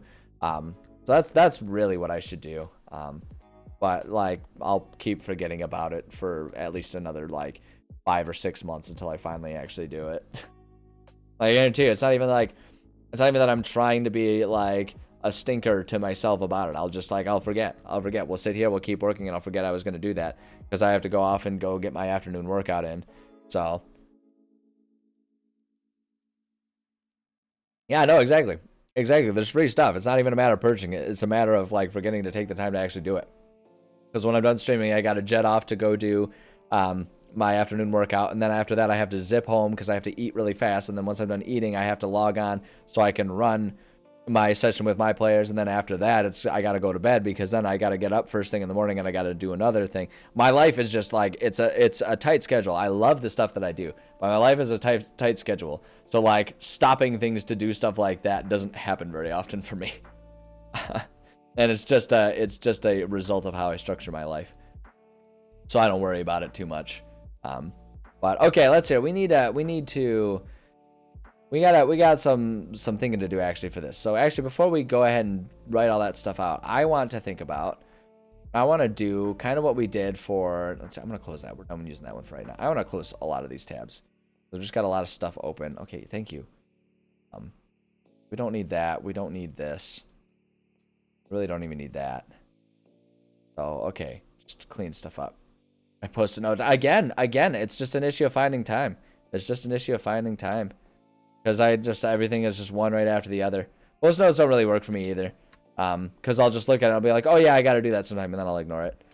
That's just, like, you know, that's just how my brain works. But I mean, the other thing too is like, I'm not really unhappy with the system that I have right now. So it's kind of one of those like, I got to put much effort into fixing something that ain't broken. Okay, so I want to try and organize this. I need to figure out what rooms are going to be accessible early and what rooms are going to not be accessible. And I'm trying to remember. I feel like I had I feel like I had kind of thought about it a while back, but I don't know if I wrote that down anywhere. Let me see here. No, nothing written there, and probably nothing written there.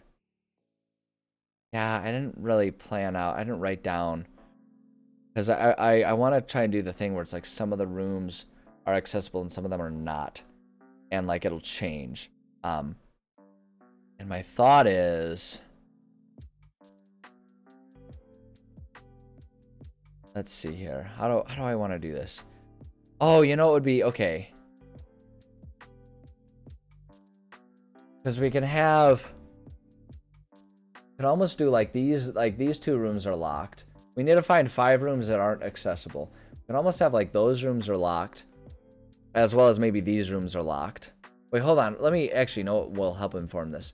I need to remember exactly what the items that they're searching this area for. Let's see here. Scroll back up to the top here and look at stuff. Hey, I understand that. Like I say, my schedule is really tightened down. So when it's bedtime, it's bedtime. I feel that. Go get yourself some rest. I appreciate you stopping by though. You got a lot of cool ideas, and it's fun to read those and see what you got going on in that creative brain of yours. So thank you for stopping by. I appreciate you. Let's see here.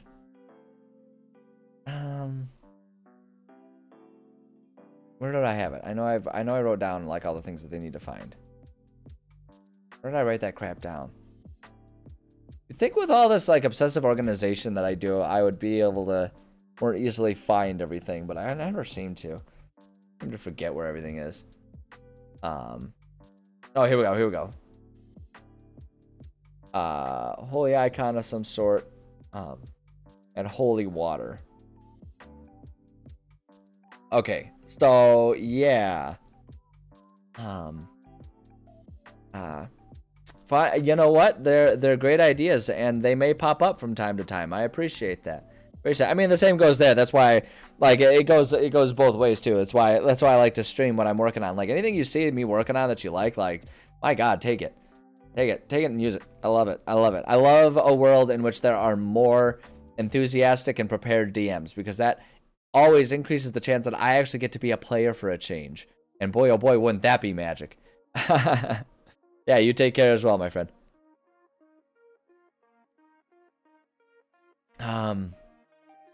Okay, so the first time they want to find some holy icon, and the second time they want to find holy water. So my thought is, we do it like, we can almost set it up so that they don't even have to go above here, and they might just like choose to not go up there in the first place. But my thought is we can like have there be like a holy icon, like an altar with some icons and stuff right here. So it's almost just they walk into the main area, right, and if they find that icon that they're looking for, right away, and some of these rooms are locked off, right?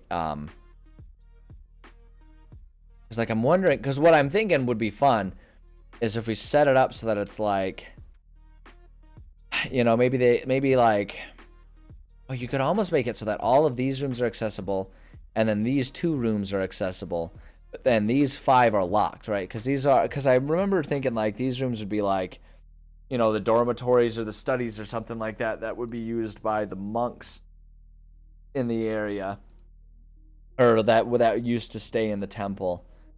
And it's like those are all locked, but then like a storm comes through and like damages the building, you know, just like, you know, very conveniently. But hey, it's a game, and we're just trying to kind of come up with ways for our players to kind of explore different parts of it. So you can almost, so my thought is to have like storm comes through, maybe the storm comes through and busts out like part of this wall or something like that, like part of this hallway wall that like makes it so these are accessible there, and maybe like there's connecting doors between all the rooms in here or something like that. Kind of like that, actually. I think that's what I kind of want to go with. So like there's just little rooms that, or little doors that connect these rooms to one another. So it's like once they can get access, but like all of these doors are locked. So then it's like, yeah, they need the storm to have come through and damaged this area, so they can go in through there and have access to these. And then one of these ones is where like the holy water is. Like maybe here there's like a room that's like got like all the equipment where they would do the blessings of the holy water. Like there's a basin that is like a repository of the holy water, and they like dip into that when they need to, and they can like replenish it when they need to. That's just kind of the thought that I have there. I think that'll work. Yeah, I think that'll work. I like that. I like that. So 8, 10, 11, 12, and 13. Yeah, 8, 10, 11, 12, and 13 are all locked. I like that. So let's go ahead and do that right now.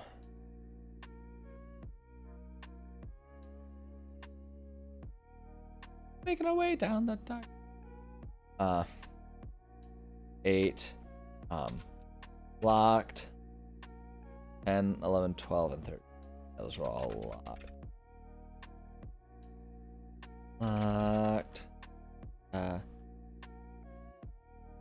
Wait. Locked. Lock lid. Locked. Locked.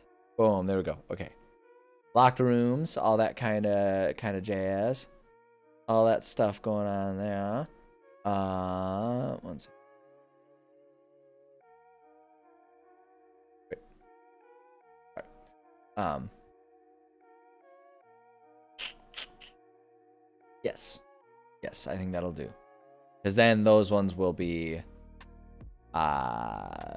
accessible later. And actually what I'm going to do right now is, well, yeah, here's what we're going to do. We're going to decorate these rooms, because then what we can do is we can duplicate this, and then we can just do modifications there, and that'll keep everything largely the same, and that'll be the best way to keep things cohesive. So we're going to leave this exactly as it is right now, and when we go to make our maps kind of at the end of it all, we can just like copy this thing and, you know, recreate it for the sake of the next floor, or the next time they visit, which is going to be a little different. That's what we can do. So that's perfect. Great. I did also, okay, so here's what I'm doing. I'm going to reach up. I'm going to grab my dice, and we're going to now assign what goes in what room. We're going to go ahead and do some of this legwork so that next time, like I say, next time we can really start hitting the ground running on like describing and writing out all the details of this part of the campaign. So let's grab, see, here's the fun part. Here's where we get to go ahead and look through all of my dice collections and figure out which dice we're going to use today. Which is always really exciting for me, because that's one downside of playing online, is we use online dice rollers so that we can all see each other's rolls. I mean, we all trust each other. It wouldn't be a problem, but it's like, you know, it's kind of nice to share that too. Like when you roll a nat 20 or a nat 1 at critical moments, it's fun to be able to share that. And it's hard to do that if we're all just rolling at home on our table. So we use, you know, the online dice rollers, but it means I don't get to use my fun dice collection very often. So I'm just going to randomly select a die here and see who's gonna be. Ooh, all right, we're gonna, okay, let me, this, it's always a challenge to try and get it to focus. Come on, focus in on the dice. Oops. Focus in. Focus in. Not gonna do it. Sometimes it'll focus, sometimes it won't. Like kind of trying a little bit. Like I just need it to like not try and focus on me. Oh, there, it's trying. Oh, it's trying. It's trying. No. Oh, sorry. Shoot. Dang it. It'd be easier if I were better at, like, not revealing my face. Okay, whatever. You can see but it's a golden blue. It's golden blue. It's pretty. It's pretty golden blue. We're going to use those ones. I need the 10, 8, 6, and 4 of that color. Let me search for those. They're in, someone. It'd be easier to do it from, like, right here. Where are you? Okay, we got the 10, 8, 6, and ahead. Where are you? There you are. And the 4. There. And then of course we need my handy dandy little Chekhov sheet that I use. Chekhov's sheet. It is all Chekhoved, and or every check is important until it's been checked off. Yeah. You know, like Chekhov's gun, but it's his check sheet. Check sheet off. I don't know, I'm tired. My brain's tired. We've been doing a lot of writing today. My brain hurty. So these rooms, we don't need to worry about what's in there. So for all these other ones, I do want to, the only thing that I'm really going to make sure and do is this one is going to have, I think just right here is where I want to put the icon. It's just right there. So if players want to, they can just go in and out real quick. I do need to refresh my memory though, actually. What do we have in this area? Am I in the right area?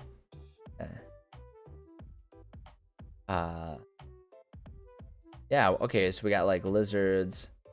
Okay, we got constrictor snake, snapping turtle, giant lizards. Okay, so there's just a bunch of reptiles around here. Bunch of reptiles around here. Great. That's fun. Like legitimately, that's fun. This place is just like overrun with like snakes and lizards and stuff that crawl all over the place. I like it. I kind of want to have the boss for this one also take place right here in 3. I kind of want to do that. So we're going to set that as the boss battle. I don't always... In fact, I usually try to avoid predetermining where the boss battle is going to go. I like randomly doing it just because it helps keep things varied and unique. But in this situation, I kind of want that. And then we'll do quest item. I'll probably consider that one of the lore items because I put up to like 4 pieces of lore in any given place. And so I think it'll be easiest to kind of have that be one of those ones, so that way we can make sure we're not shortchanging them on any of their other bits of loot and stuff just by finding a quest item. So we'll do that right there. Let me mark those off here. Boss battle. Mark off one of the lore things. Perfect. All right, now we're just gonna randomly assign everything else. So the danger in this room is going to be that's a 7. 1, 2, 3, 4, 5, 6, 7. So that one's going to have a puzzle in it. Ooh. Ew, okay. Puzzle. And then the reward for solving said puzzle will be money. Oh my gosh, the puzzle is going to be that the tithings or the tithing. God damn it. We went over it last time. Tithings or tithings. I forget which one it is. I think it's tithings. But I don't know, man. The collections. There's going to be a collections box. The puzzle is unlocking it and you can steal from the church. Who cares? Whatever. Money.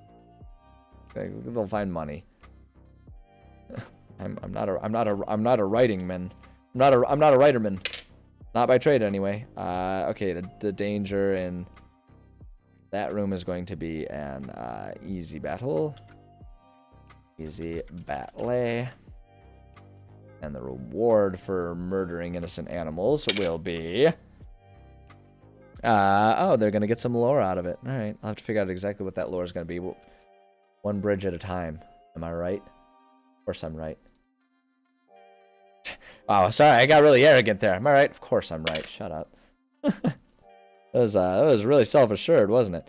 Okay, this one's going to be the hard battle McCormick. Hard battle. This one is going to, the reward is going to be, oh, more money. Right, they'll find all their money below. Maybe it's a church/bank. I feel like everything was associated with a church back in medieval times, so it wouldn't make as much sense as anything else. The danger in our next room. Oh, that one's gonna be the safe room. There they go. Call that like the sanctuary room or something like that. It's safe and like your reward is Quasimodo's and they're yelling sanctuary. I reference that all the time, but I feel like I'm the only person who remembers that scene from the book. Right, they really only did it in the book where he's just like running through the church when like Esmeralda shows up, right? Oh, this has got our rune in it. This one, when Esmeralda shows up and she wants sanctuary and like Quasimodo's like in love with her, but he's like a child who doesn't really know how to handle these big emotions, so he just runs around the church, just like shouting sanctuary, sanctuary, right? Because like he was trying to save her and let her find sanctuary in the church. Because that was like back in the day when it's like the church was like above the law. I mean, well, back in the day, kind of is still nowadays, but let's not get into that political discussion. The point is, like, there was, it was back in the day when it's like church law, like superseded local law. So like you could take sanctuary in a church, and like they would honor that. They'd be like, oh yeah, no, that person that killed 17 people, they ran into the church and claimed sanctuary. We're gonna let him just hang out there. Which I guess is kind of fine, because that's basically imprisonment. And so it's like, yeah, okay, imprison yourself in church versus in the jail cell. It's whatever. But yeah, so like Esmeralda shows up needing sanctuary because, like, you know, it's like a book about people who are like horrible to, like, just like horribly racist and horrible to other people that are different. And so they're like, ew, she's weird and different. Let's kill her. And so she shows up. And Quasimodo runs around going like, sanctuary, because he thought she was pretty. And like he was really excited that she was going to take sanctuary. Oh, I reference that all the time, of just Quasimodo just like running around a church, running through the rafters, yelling sanctuary. And it just, like, the image of it amuses the crap out of me. And no one ever knows what I'm talking about, because that scene didn't really make it into the Disney movie, not in the way it's described in the book. Believe it or not. Believe it or not, I don't know if you can believe this, but Disney took some liberties to turn that whole story into a love story. Why would Disney ever do that? Whatever. This room is going to have an easy battle in it. I'm getting punchy. You can tell you can tell it's getting about time for me to get my afternoon workout in, because I'm starting to get punchy and antsy over here. So, like, my mood swiftly deteriorates from generally amicable to just extremely painfully sarcastic. There's going to be some lore in this room as well. Watch, I'm committed to it now, though. I'm gonna put good old Quasi in there. Quasimodo. He's gonna end up in there. Quasimodo GP racing around the church. Am I right? Get that? You like that punny crossover? You better. Like motocross or whatever. Funnier when I explain it. That's why I always do it. This one's gonna have a medium battle in it. Medium battle, and the reward for killing innocent snakes. You will be rewarded with potions. I like that the potions here. I kind of feel like actually this one's going to be a good place for like those placebo style potions, right? Where it's like the more you believe in it, the more effective it is. So it's just like healing holy water or whatever. So if you believe that it will heal you, it does, and if you don't believe it, it won't heal you. And like that's like it's used as a way to test your faith. Because that's what the church likes to do. The church doesn't give you a reason to be faithful. It likes to just test your faith and punish you if you're not faithful.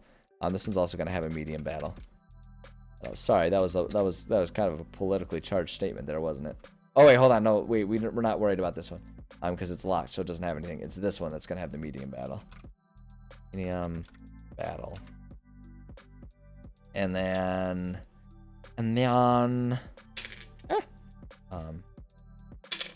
that one's going to have that one's going to be the empty room. That one doesn't have any reward into it. The reward is just the satisfaction of having cleared out the room. Hooray. Okay, the next room is going to be an easy battle. Battle. And the reward is going to be that one's going to have some lore in it. Lore, and then this last one is that one's gonna be our trapped room, and that one's gonna have some potions in it. The potions are trapped. Wait, yeah. Delete the reward like it was supposed to. Yeah, those are God's potions. That's what it is. They're God's potions, and the trap is just that God will smite your ass if you try to steal from him. You never steal from God. I got accused of stealing from God one time. Have I ever told that story on stream? I got accused by someone of stealing from God once. It was a good phone call. Yeah, so this is the fun story. So this was back when I was working for county level health departments and doing food inspections. Right, so like I would go to restaurants and I would do inspections there. So now, like in America at least, I don't, everyone's regionality is a little different and everything. But in America, or at least, I guess it kind of goes state by state. Look, point is, to operate and sell food publicly, commercially, you have to have a license to do it. And that's just the way of And that's our way of making sure that not just any, a-hole can just find, like diseased dead possums and cook them up and call it jerky or whatever, right? It's a way to just make sure that the public stays safe and that they're operating as need be. And that includes, if you want to, like, that includes, so when you go to like a church that'll do like community dinners, like a community fish fry or something like that, they always need to have some sort of food license. And in the area that I was doing it, you could either have a permanent food license, or if you wanted to save money because you only did 1 or 2 events per year, you could get a temporary food license, where it's like temporarily you set up your kitchen, right? It's good for like 2 weeks or whatever it was. You get your temporary license. I come in and I do an inspection to make sure your temporary kitchen is up to standards and that you can do it, and just kind of ask you what you're making, what your procedures are, just to make sure everything's all copacetic. And if the answer is yes, then it's like, boom, here's your temporary license. Keep that posted so people can see it, and have a great event. Have some fun Fish Fridays or Taco Tuesdays or whatever the heck you're doing for the community. And so we would get a lot of churches that would do those things. They could do like, church events and stuff. Like could do like church picnics and everything like that. But some of them would also just have full licenses. If they were doing like a community dinner every weekend, it became more economic for them to have a full-blown license. So there was, point is, there was a lot of churches that I had to go do inspections for. Well, there was this one church, and it happened year after year after year after year. They would not pay their license renewal forms. They would not pay the license renewal. And so we always had to chase them down. We always had to find whoever was the manager. Because, like, you have to have a manager in charge of the kitchen, right? Someone who is, like, certified, food safe certified, and they're the manager. Like, you don't have to have every employee food safe certified. You just have to have a manager that can teach them how to, like, operate properly. And a lot of these churches with very aging communities would have, like, someone who was elderly that was in charge of, like, the kitchen. And they would be like the certified person. They would never do the work, but they would be the certified person because they were, one of the stewards of the church, the treasurer or whatever, and they would do that. A lot of times these individuals were very old. So it would be very hard to get a hold of them because, they didn't have email. They didn't respond to faxes or anything like that. It was really hard to get a hold of them. You'd have to call and just hope that they were in the office at the time, right? Because I couldn't make the call on a Sunday when I knew they would be around because we didn't operate on Sunday and I wasn't allowed to work overtime for that.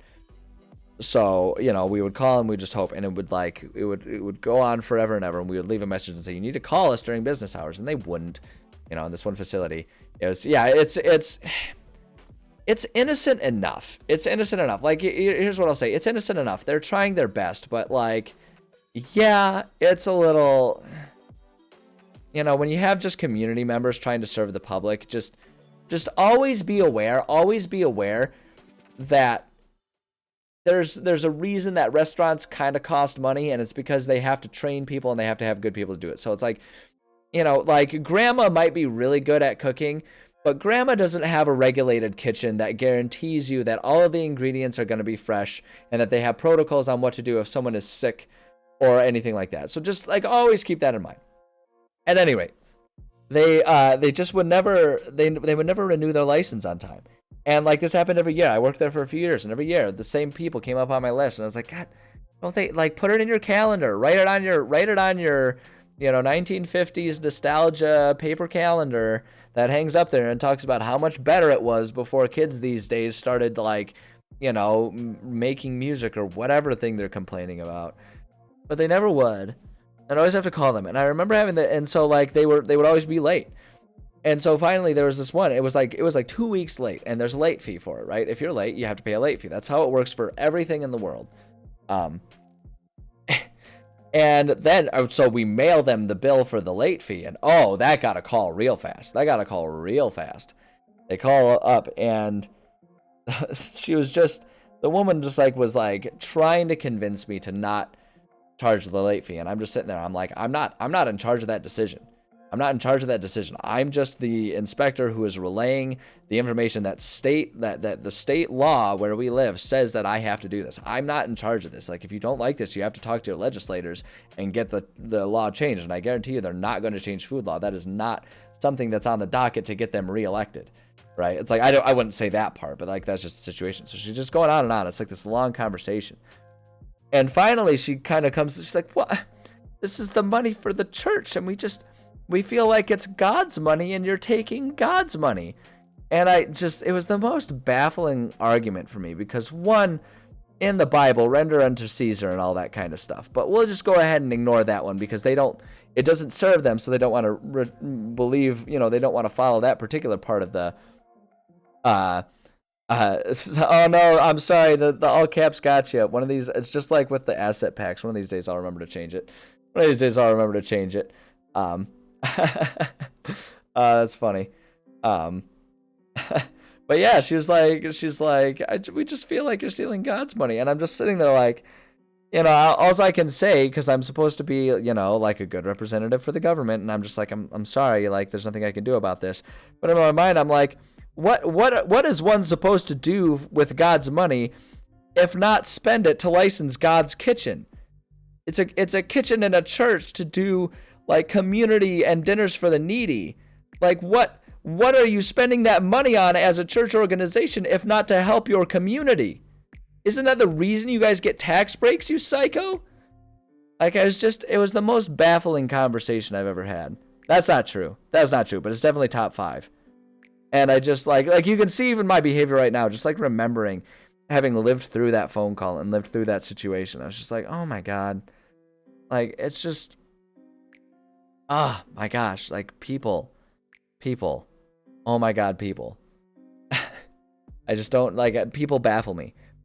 But no, that was actually not the most bizarre call. The most bizarre call I think I've ever had to deal with, at least at that job. That was probably the second most bizarre one at that job. The most bizarre one at that job was another call I got. Okay, I'm on story time, and I'm close to running out of time anyway, so I'm just gonna relay these funny stories.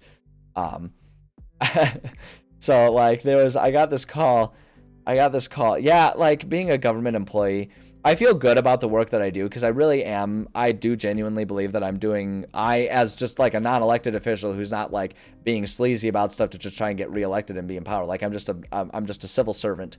I get paid to uphold regulations now for environment, and I feel good about the work that I do. But the flip side of it is boy, oh boy, you have to deal with some very cranky, very opinionated people all the time. And it's like it's not really much different than most other customer service, because in a lot of ways I am serving the public, right? Like I go and interact with the public. I'm serving them, just not as a cashier, as someone who has to relate the laws. It's kind of the opposite direction. Is like, rather than accepting someone's complaints, it's me kind of having to tell them like, hey, this is the law, this is how it operates. It doesn't matter how you feel about it. But anyway, digression to that aside, I got a call when I was working for the health department, with getting food inspection, doing food inspections and stuff. And I got a call, and this wasn't even anything that I could do anything about because I did commercial licenses. I didn't do retail food services. Retail food services was a different department. It's different. Like purchasing food from the grocery store is different than purchasing cooked food at a restaurant. And I did restaurants. But we still get the call a lot because people think like, oh, food, call the health department. So usually I would take the complaint and then forward it to the proper department and say, you deal with this. But I got a call from a guy. It's so good. It was so baffling. I got a call from the guy. He calls me up and he says, I bought some meat from the grocery store. And it just like something was wrong with this meat. Oh, okay. Well, tell me about it. He's like, well, I got it. And I'm looking in the package and it looks, I don't know, like it looked kind of gray and discolored. And it didn't look right. It wasn't quite right. And then I opened it and it smelled horrible and rotten, and it didn't smell right, man, this food. And like I was worried that it might have been like it might have been expired or something like that. And then when I cooked it and ate it, it made me sick. What? No, what? You got to stop a step earlier there, bud. Like you had the problem before. Why did you make yourself sick with it? Why did you eat it? If you're telling me you saw all these signs of it being bad, why did you eat it? It was so hard. It was so hard to not just be that baffled on the phone with the guy. It was so hard to just be like, oh, I'm sorry that happened to you. That's really unfortunate. Tell me where and when you bought the meat. Like, just people, common sense, man. Come on, if it smells bad, yes, call because you're concerned. That's fine. I don't need you to have eaten it and gotten sick from it for us to just go and do a drop by of the place and say, hey, what are your procedures to make sure the food you sell and serve is fresh? Like, we could do that without you making yourself, why did you eat it? Oh my gosh, people, that was a fun one. That was a good one. That was a really good one. I was so baffled by that one. Man. Like, I don't mean to make fun of people because different people have different education levels and stuff like that. But like, That is such a common sense. Like, go back to caveman times. You know, Unibrow Bob, caveman of the century, still knows that, like, if you spot a dead animal and there's flies and it smells bad, you don't eat it.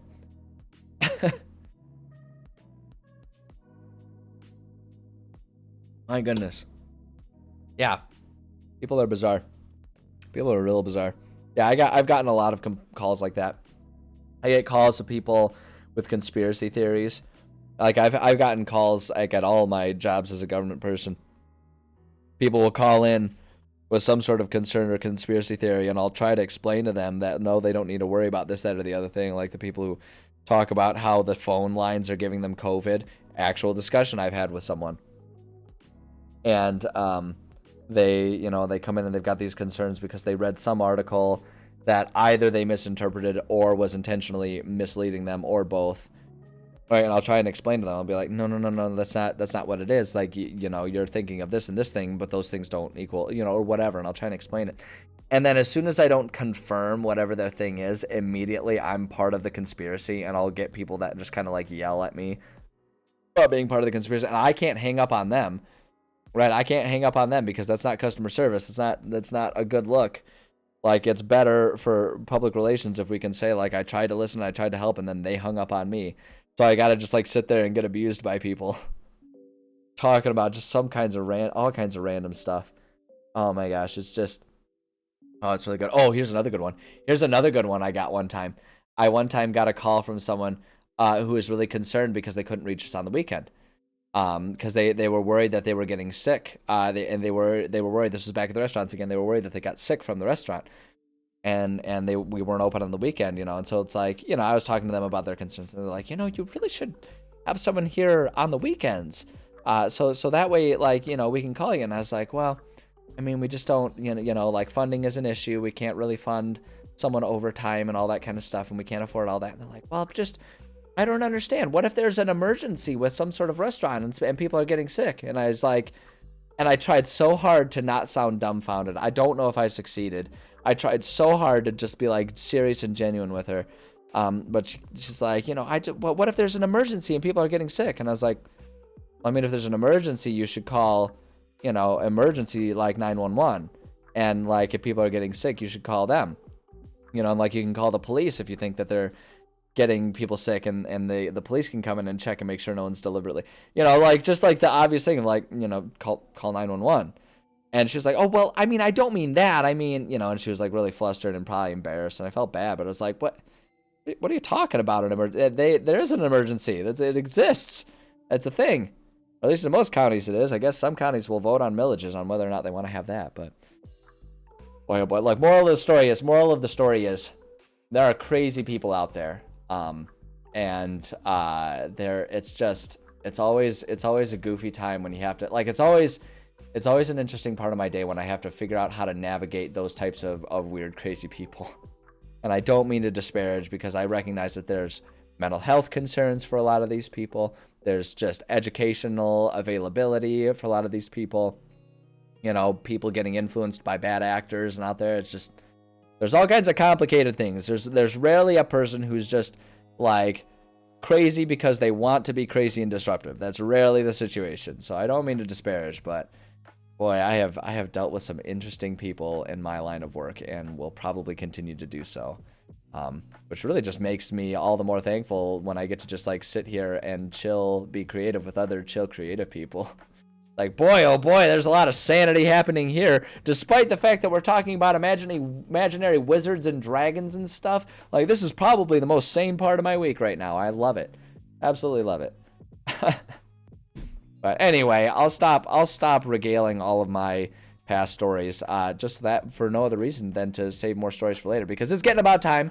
Like I was talking about earlier, my schedule, I gotta get myself ready to do some rock climbing is tonight's workout. That's my functional strength training is what I call it. So let me switch this over here, and I can do my sign off for all of this. Thank you so much to everyone who stopped by. I really appreciate everyone stopping by, and I love the ideas that everyone had today. There were a lot of cool ideas. I don't know how many people sharing ideas are still around. I know some of them said they had to go, But man, there's some cool ideas, and I love that. I love the interaction. I love when people have those ideas. I mean, I'm perfectly fine to sit here and just talk about my approach to things too, but it's fun to hear what other people come up with, because y'all are some creative motherfuckers.